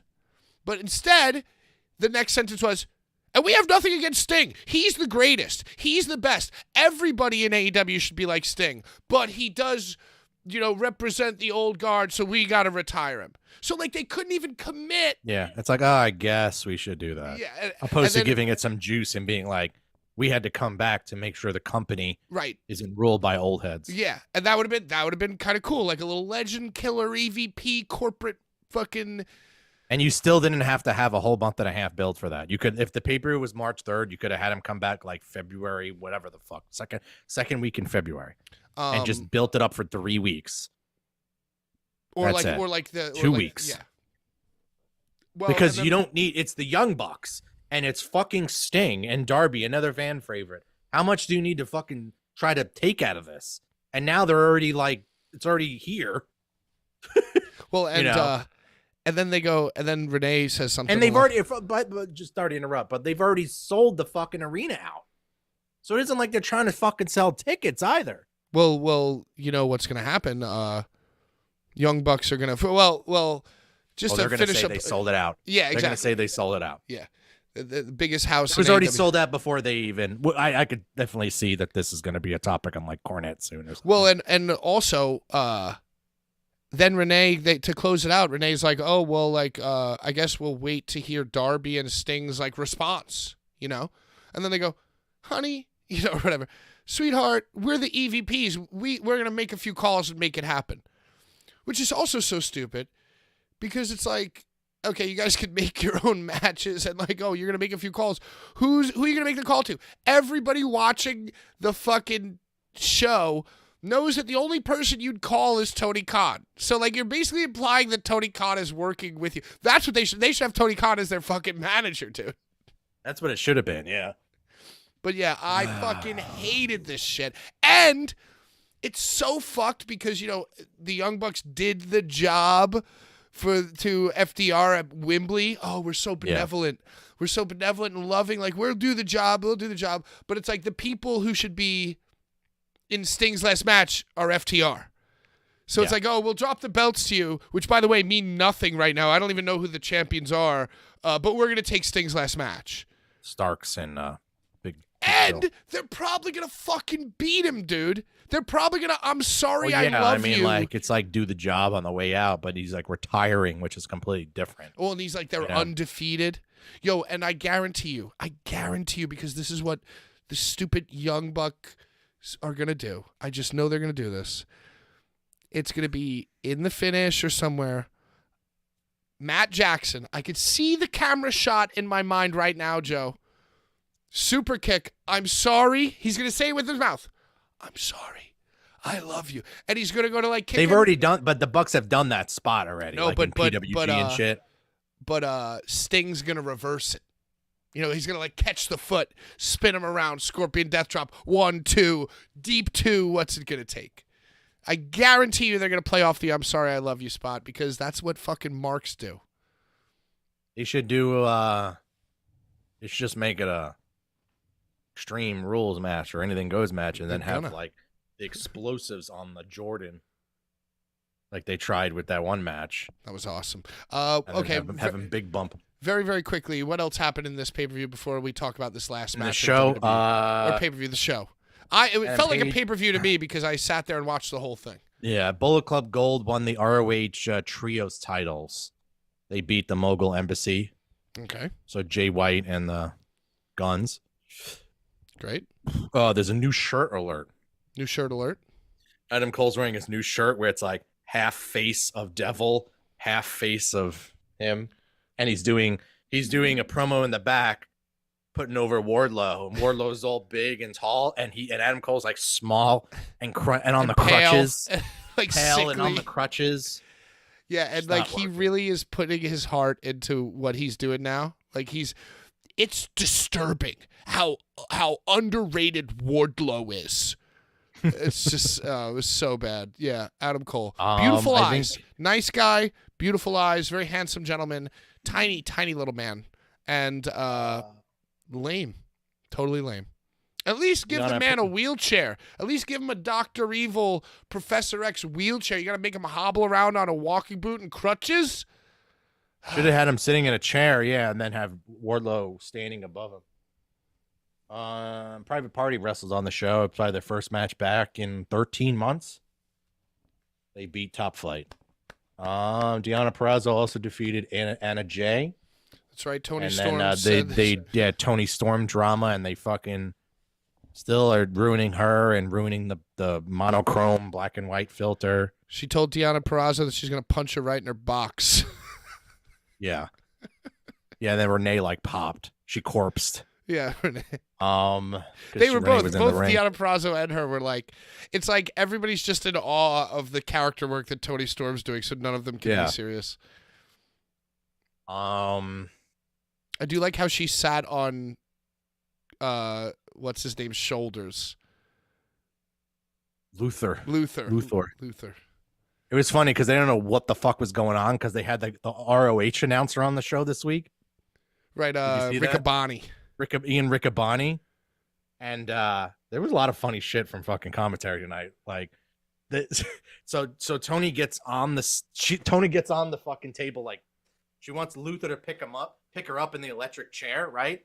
And she's like this on the table, like put her legs out and everything. What's going on here? She was like petting Riccaboni. She's like petting and then him. later on, I don't know, at some point, like I think Tony said something about Shivani or something, or was it about Riccaboni? I don't know. And Taz was like, "They got rid of that earring finally." Yeah, she was like, "Oh, Riccaboni, you look good. You know, you look slim." And he's like, "Yeah." And that's what he was talking about. Taz was like, "You got rid of that fucking earring." I thought he was talking about Shivani because Shivani always has the earring. Shivani's earring's cool, man. Come on. Yeah. It's that pretty much. But I mean, believe it or not, that and then that they ended the show with Hook and Samoa Joe. Samoa Joe, which was a good match, a good glorified squash match. Samoa Joe is fucking awesome. He's just on one right now, and I believed in all my heart that he was beating the fucking shit out of Hook. And then he actually did beat the shit out of him, and he, I guess, what do you call that? Rock bottom. Uranagi'd him on the table. The table, yeah, and he was like all beat up from that. Yo, I mean, he was fighting spirit. When Samoa Joe out, I mean, even if you want to say that the shoot weights aren't accurate, Samoa Joe's got to outweigh Hook by at least 100 pounds. Because that's what they announced Hook at 200 and Samoa Joe at 315. But, like, that can't be too far from the truth. Because Hook's probably 180 and Samoa Joe's probably like 280. You know, I was about to say, I always thought that Joe was always 280 and he's never really gained a bunch of weight. But that's still a dude who's 100 pounds heavier. And, like, when he was whipping him around for, like, the power slams and the fucking, that Uranagi, he was, like, ragdolling the fuck out of Hook. I would say at least 80 because, like Hook is very muscular for his age and his frame, you know? Yeah. And, true. You know, the way muscle and fat work, you know, like he could be like 190, 200 with that frame, but Joe was like, has way more fat. But yeah, it's a whole thing. But he still has to outweigh Hook by like 100 pounds. And I would say definitely like 80, 100, yeah. And he's still like taller than him too. Yeah, that's true, yeah. So before we move on to WWE, which our people's time is upon us, let me just ask you one final question about this Samoa Joe Hook match. Samoa Joe beat the shit out of him, basically the whole match. It was kind of like a Daniel Bryan, Brock Lesnar thing, where the fighting spirit at the end like overcame and Hook had like a little shine at the end, but Samoa Joe just beat him. Everybody on the internet, including in the Boulevard Bullies, the secondary show, the Boulevard Bullies versus the World group chat, everybody was saying that Hook kicking out of the Muscle Buster at 1. Joe gave him the Muscle Buster 1 count kick out. They fucking hated that. I see a lot of people online hating that. How did you feel about it? Yeah, I didn't really I like him just fighting spirit and the whole like, won't stay down. After that was fine, but probably kicking out at 1, can you do it like 2.8, 9? You'd rather have the deep 2 and 3/4. Yeah, the deep 2. Yeah. I don't know. Maybe it was a miscommunication. I don't know. Who knows whose idea that was? I feel like there have been times where I have. Who am I kidding? Like they don't protect moves and stories anymore. So Yeah, but I've definitely popped hard at a GCW show when somebody's kicked out at 1. You know, when like the match Yeah, is in but the its thing is, final GCW stages. used to do it all the fucking time. Yeah. They would do it like you could tell the boys weren't like talking to each other. Like I remember on one when they used to run the Philly venue, before COVID. Like I remember on that one Halloween show or whatever it was that had it was like Shotzi's last show Mhm. before she went to NXT. They were like 3 kickouts at 1. It was like a Jimmy Lloyd kick out at 1 in the match with her, and then like something in a 6-man mayhem or something in a tag match. I'm like, are you guys not talking? Well, Samoa Joe's awesome, and he might be legitimately, besides Daddy Magic, and besides Cora Jade, my favorite wrestler going right now is Samoa Joe by a large margin. Definitely in AEW. He's by far the best wrestler in AEW. And I don't know.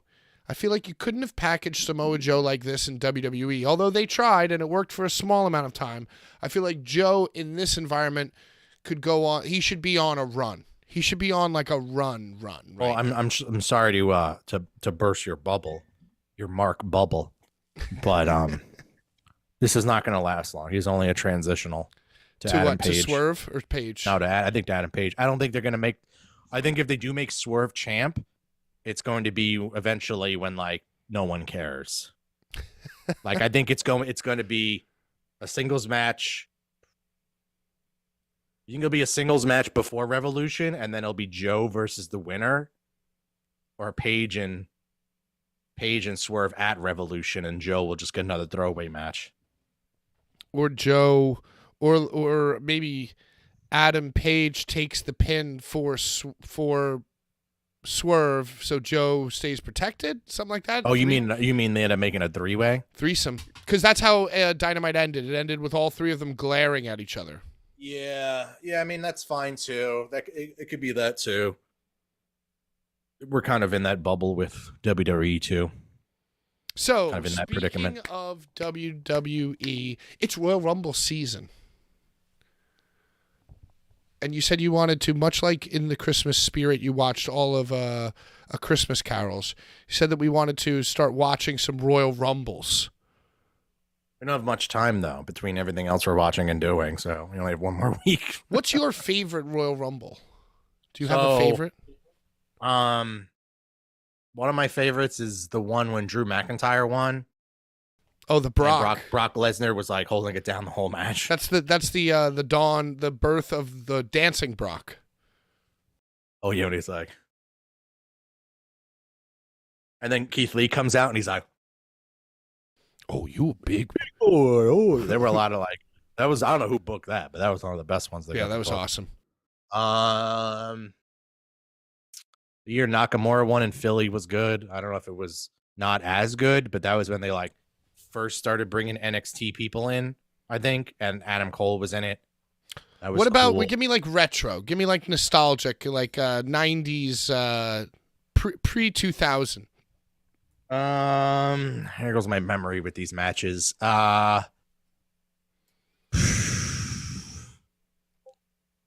What was the shittiest one? The one when I'm not thinking of Rumble when Taker what was the match when Flair put in the chair to beat have Taker do the fucking tombstone to beat Hogan? That wasn't a Rumble, right? I have no idea what you're talking about. You know what I mean? Like he like sneaked the chair in and then fucking I don't know. I'm pretty sure that wasn't a Royal Rumble. But no, I can't really. I mean, I'm just gonna be like, okay, this person winning was cool, you know? Like I can't name a Rumble. Like I'm not that good at it. That's why I wanted to go back and watch some. Do you have any? I am going to botch these. The Jim Duggan original?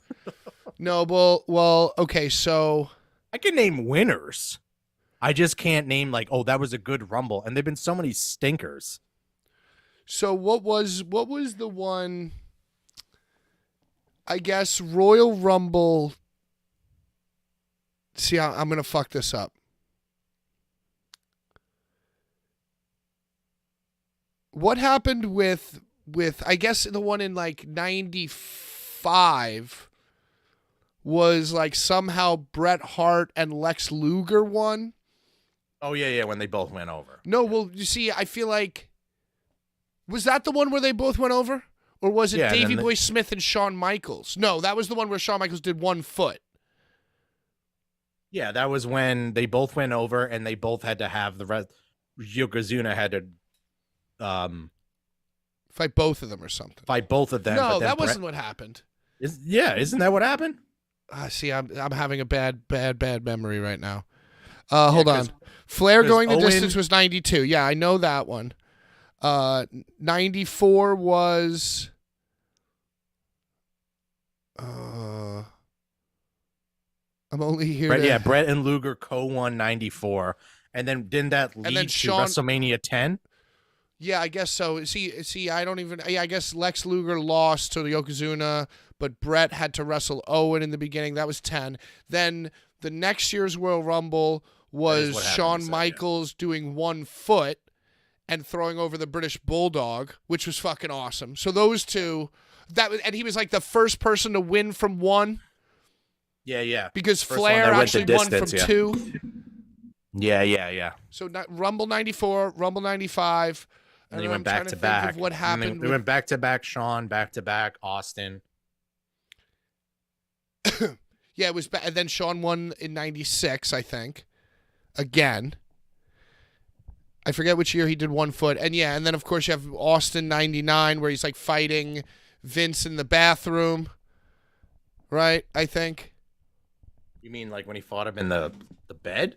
The hospital bed? No, but like that one, that spot, ding, that. Like what happened is like Vince McMahon screwed Austin and made him number 1 in the Rumble. But then like Austin screwed Vince and Vince was like number 2. Yeah. And then so they fought and I guess Vince slipped under the bottom rope and Austin slipped under the bottom rope to chase him and they like fought all over the arena. So they were cutting back and forth from the Royal Rumble to like Vince and Austin like fighting in the bathroom and shit. And I think that's the year that Mick Foley came out as all 3 people, 99. And no, that might have been 98. I think Foley came out as all 3 people because 99 he fought The Rock. And in 2000 he fought Triple H in the main event. See, my Royal Rumble memories are not of the actual Rumble. But my favorite Royal Rumble memories are Mick Foley and Mankind and Cactus Jack, 99 and 2000. Yeah. 98 was Austin. That was 99. Yeah, see, I don't know. But yo, all I know is that Mick Foley fought in Royal Rumble 99, I believe it was, in the I Quit match versus The Rock, which is one of the more brutal things that you'll see in life. And then he came back and fought Triple H in the Madison Square Garden street fight in Royal Rumble 2000. Do I know who won Royal Rumble 2000? Couldn't tell you. Yeah, Pat has no clue. No, I feel like if we were making an oil painting of everything I just said, it would be like relatively close to like what happened. Gotta pull up Wikipedia. So Joe, maybe we shouldn't watch Royal Rumbles. Maybe we should just watch like accurate recap videos of those Royal Rumbles just so we get our facts straight. I never said I didn't know anything about the retro stuff. So I know more about the more recent shit, but there's been way shittier ones recently. That's why I was pitched the, Yes, Mankind was not in the Rumble in 1999 because he fought The Rock in the I Quit match. You know who won the greatest Royal Rumble? Braun Strowman. He's still the champion to this day. The greatest Royal Rumble champion, a 40-man. Yep. And that's with the greatest Royal Rumble moment ever, Titus O'Neil almost decapitating himself in Saudi Arabia. Oh, yeah. You know who won the first ever women's Royal Rumble? Flagship show. Was it Asuka? Yes. Boom. Yo, my trivia's not so bad. Also, whatever year John Cena won, maybe 2011, 2012. 2013. And whatever 2008 year, and 2013. Okay, so 2013 was the year I became a John Cena fan because that was my first Royal Rumble gambling game that I won money off of John Cena. Wait, what year is this when he came out and was like at the Garden?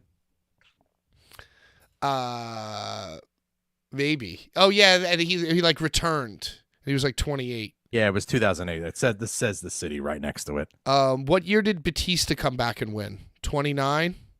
No, for WrestleMania 29 or what? So like 2015, 14. Batista Says he won 2005.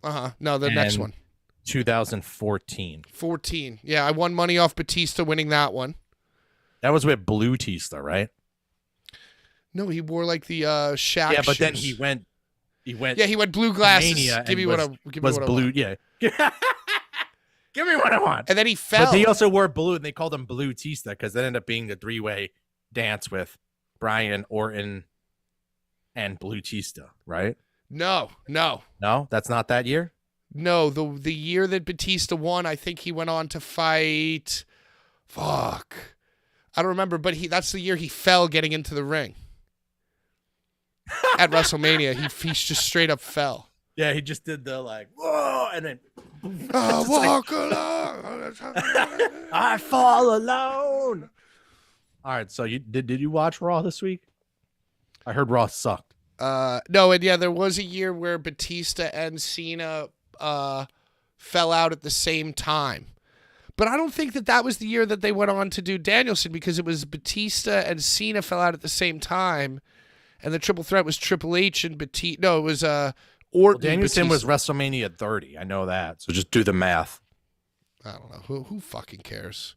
Also, by the way, for anyone that's just joining us, we're doing a Royal Rumble pool. Royal Rumble pool. Dip your toes in. $10 gets you 2 spots. We have 10 spots left. We'll do the randomizer drawing on next week's show. Really, 1 in 15 chances of you winning the money. What's that? Plus 1,500? That's not how that. I don't think that's how that works. It might be. You got like a 12% chance. 30 to 1 odds. But that's not how it works, because you don't know what guy's coming out. That's the thing. Like I said, if you get R-Truth, you know.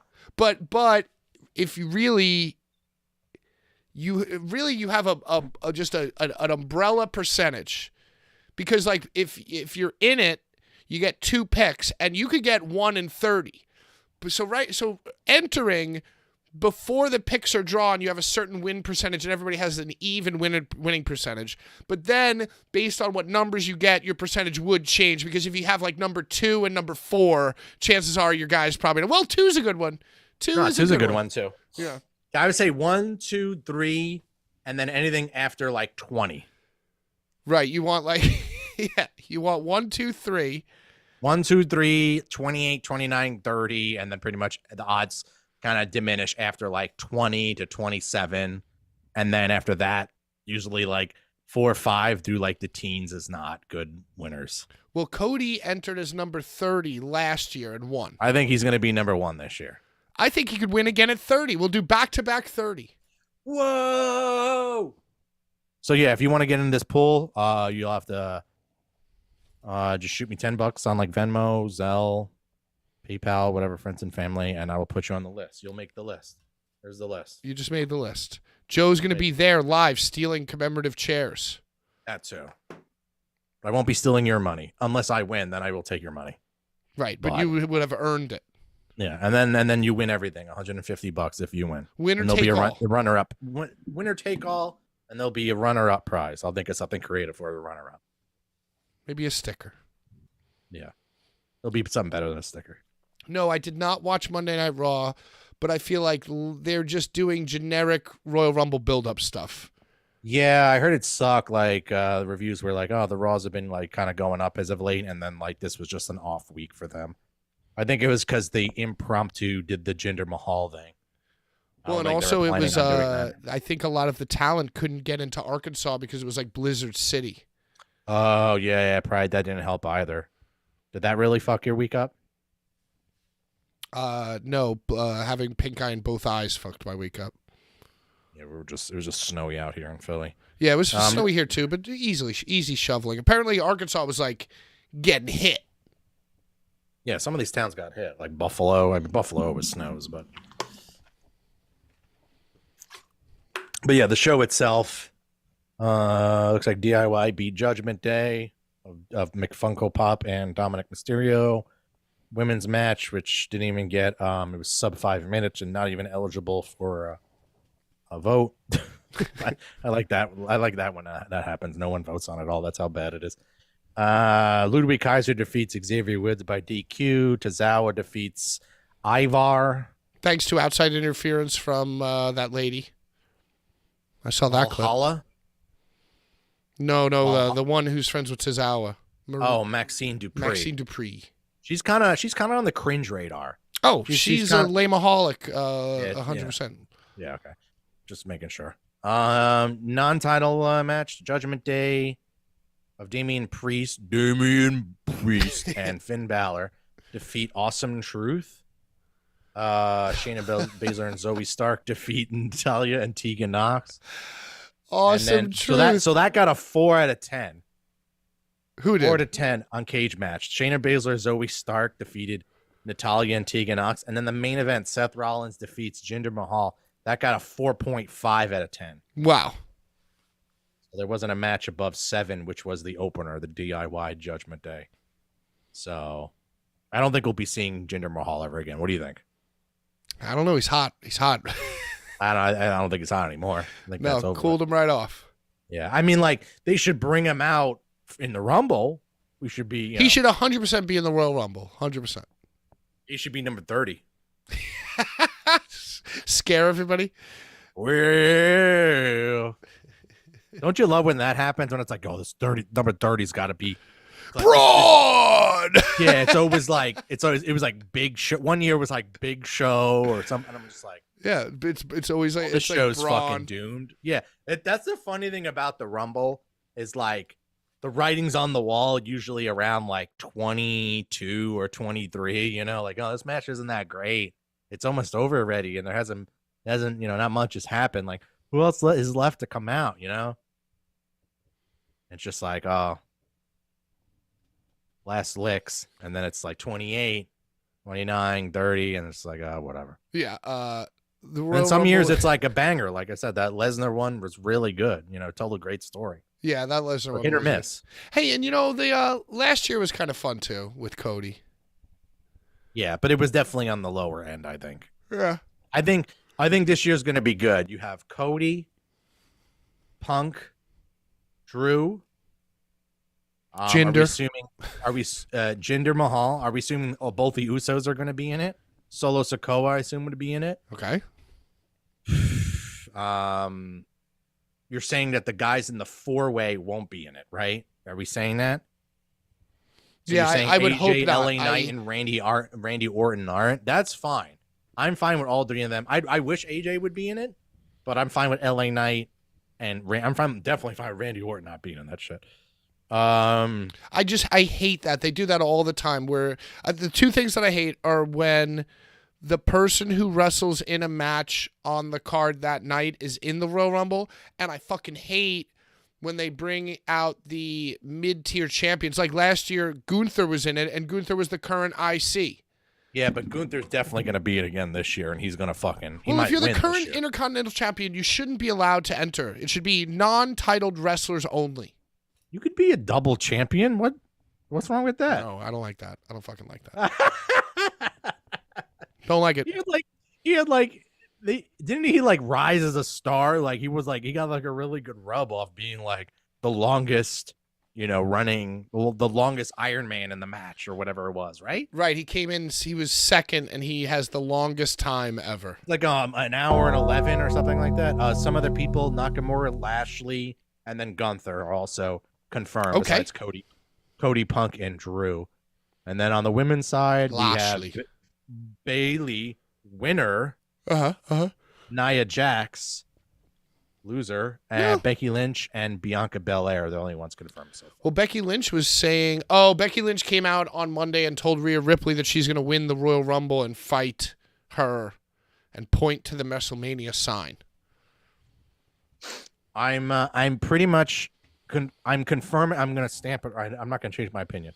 I'm saying Cody Rhodes will come out at number 1, and he will win the 2024 Put your money where your mouth is, Royal Rumble. Money. I'm putting my money where my mouth is. All right. The stamp And of the money where your mouth is I'm stamped. putting my money where my mouth is, and I'm going with the sheets. I'm going with the sheet that we saw. Data sheets. And I think Bailey will win. I don't know where Bailey's going to come out, but Bailey's going to win. And she will pick to go after. This is a long shot. Tell me if this is not like a weird booking thing. She's going to go after Rhea Ripley because she doesn't want to have dissension with the girls. And then she ends up getting booted because of that. But does that make any sense? No, I think what's going to happen is that The other way around? Yeah, she'll that's going to be go after yeah. Io. And then, because they're already doing the dissension storyline, right?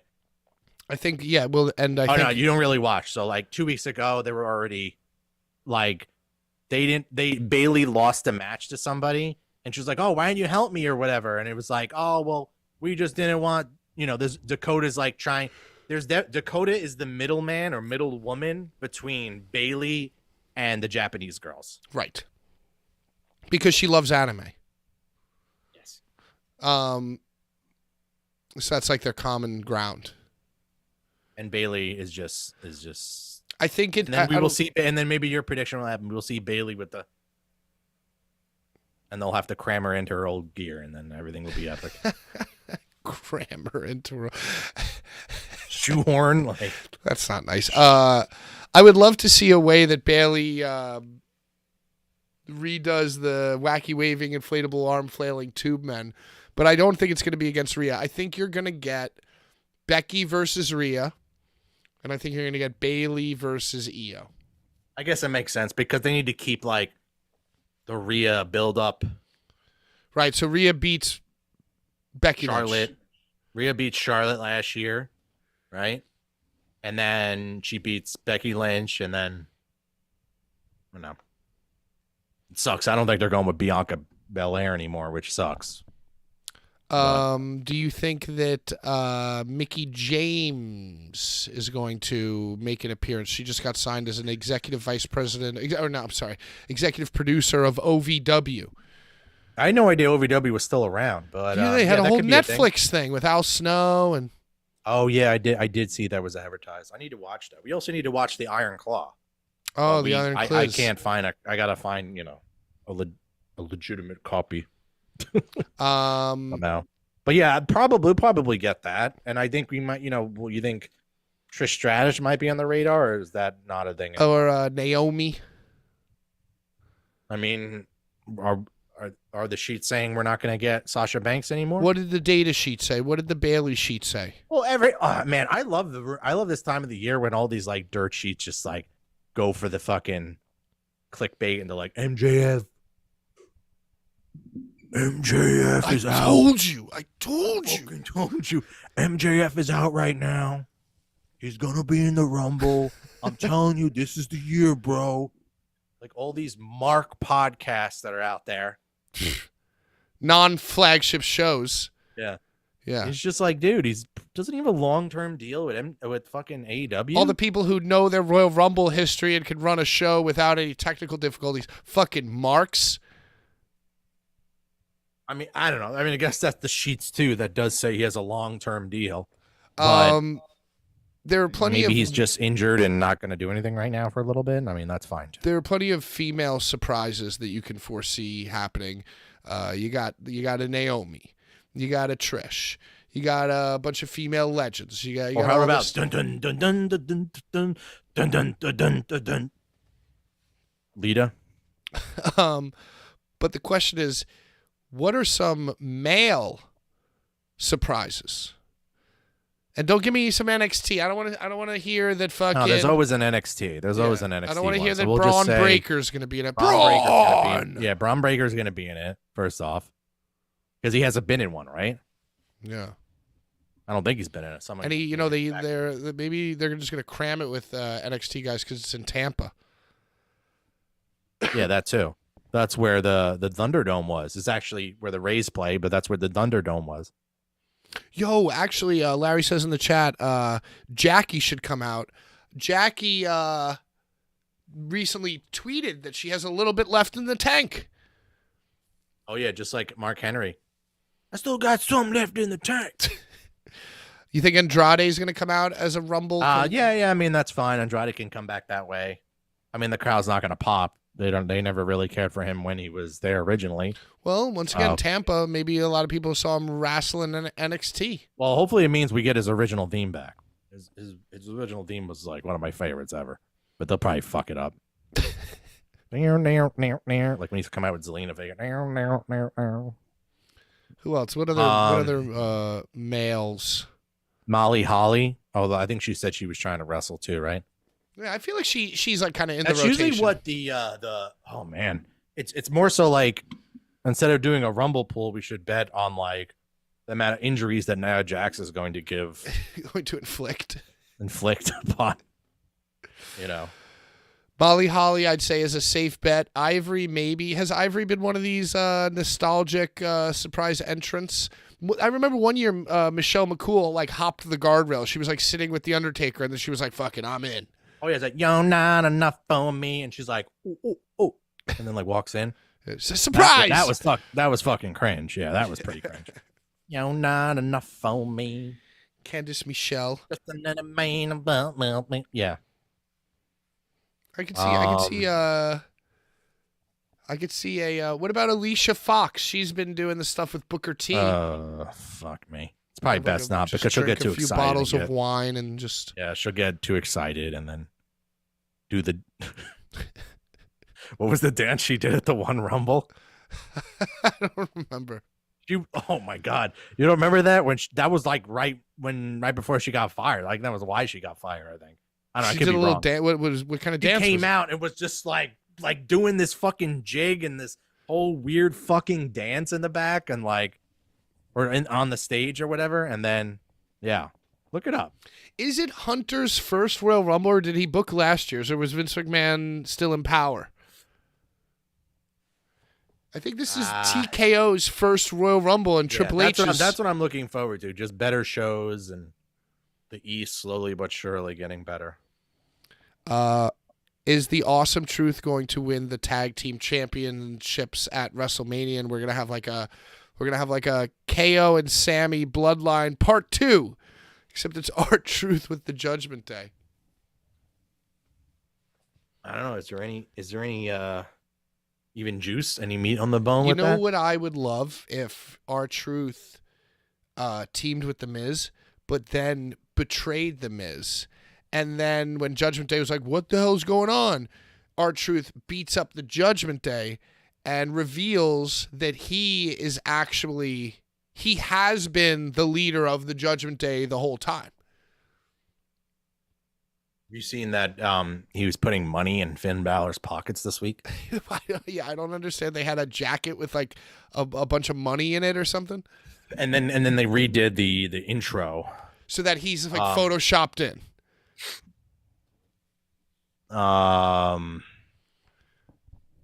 Yeah, he was like photoshopped in and like smirking and had money in his hand, I think. Yeah, so like in canon, in kayfabe, R-Truth, like the Judgment Day goes to the sound guy and goes like, yo, listen, they tell everybody involved, like, R-Truth is not in the Judgment Day.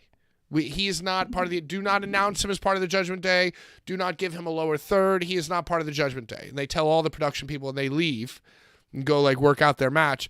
And R-Truth sneaks up and like switches the video card to something that he had made, like that he's photoshopped. Oh, okay. So like Judgment Day, they show up and, like just like on all the WWE shows, they're like, hey, what's your entrance music, brother? And, Damian Priest got to be like, oh, here's our Titantron, just like on the indies. Yeah. Here's a thumb drive. Thumb drive with my music. Yeah. Here's a thumb drive with my music and my Titantron, And he's like, all right, thanks, brother. And then R-Truth, he swaps it for one that he has made. That he paid a designer to make. That's happening in kayfabe behind the scenes. You just don't know it. Okay. And he put tape. He put tape on his shirt. He has the Judgment Day shirt and he put masking tape on it and wrote "End R-Truth." Now they sell a shirt with screen printed fake masking tape on it. Okay. You know what I'm saying? It's like masking tape the shirt. Now they made a shirt of that. It's genius, really. Yeah. So yeah, I don't care about no tag match with that. Usually Rumble undercard just fucking sucks. So I'm all in on The Miz and R-Truth being best friends again. So yeah, I mean, I guess that does it for this week. What I'd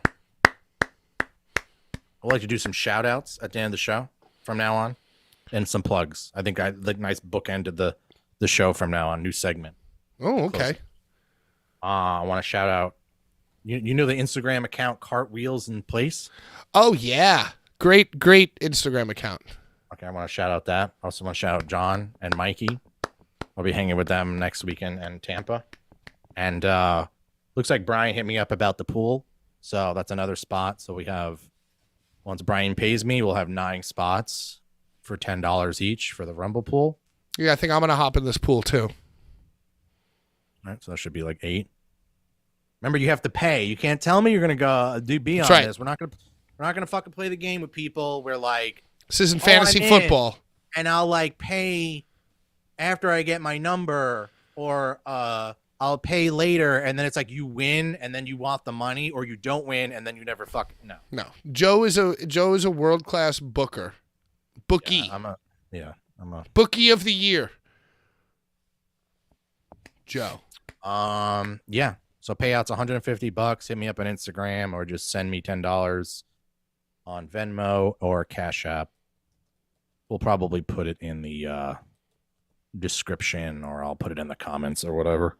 Yeah, and I'll make like a post about it. Yeah, we'll definitely post. And then because we're trying to fill the spots before next week's show, because I will be in Tampa already, so I'm going to do the show from there, and then I'm going to do the randomizer. Or you'll just do the randomizer because you host. I'll show you the site, and I'll copy paste you the Google Doc with the names or whatever. You know, I'm trying to find put that right in, and then that's it. Trying to find this fucking playoff bracket just so I could get your. Okay, Joe. Oh my God, I can barely see this. Before we leave, I know that you wanted to end the show with shout outs. And by the way, shout out to those people. I'll have shout outs next week. I'll think about if there's anybody in my life who cares. The flagship not everybody's like engaging in chat. They watch, you know. And shout out to my girlfriend as well. She's watching. I made her angry earlier, so. Sal, you sound like Brian. The Venmo is at Jedi Joe. No, the version is for the Cash App. I'll just put it in chat. All right, Baltimore or Houston? Oh, I don't know. Hopefully my CJ Stroud jerseys get here. I just loaded up big time on them. So I'm going with Texans. I need Texas to go the next round so I can get those you know. Match of the week: Kansas City or Buffalo. We need Buffalo to stop this Kelsey and Swift machine. Yeah, Buffalo. Buffalo's fine by me. San Francisco or Green Bay. Green Bay's dangerous right now. Nah, San Fran. I need CMC to stay in to the end. I need his jerseys and his bets. And Detroit and Tampa Bay. Is Tampa Bay hot enough to beat Detroit? No, I want to see Detroit go far. Yeah, I want to see Detroit win, I think. I want to see Detroit win the whole thing. So then we're saying what? It's going to be like if Texans win, it's Texas and Detroit? Well, no, if Texas wins, then they would play the winner of Buffalo and Kansas City. Oh, so Buffalo and Detroit, and then Texans and... Buffalo beats Tampa Bay. Buffalo beats the Packers, who upset San Francisco. Detroit beats them and makes it to the Super Bowl. And Buffalo beats Kansas City, and they beat the Texans. And it's Buffalo-Detroit Super Bowl.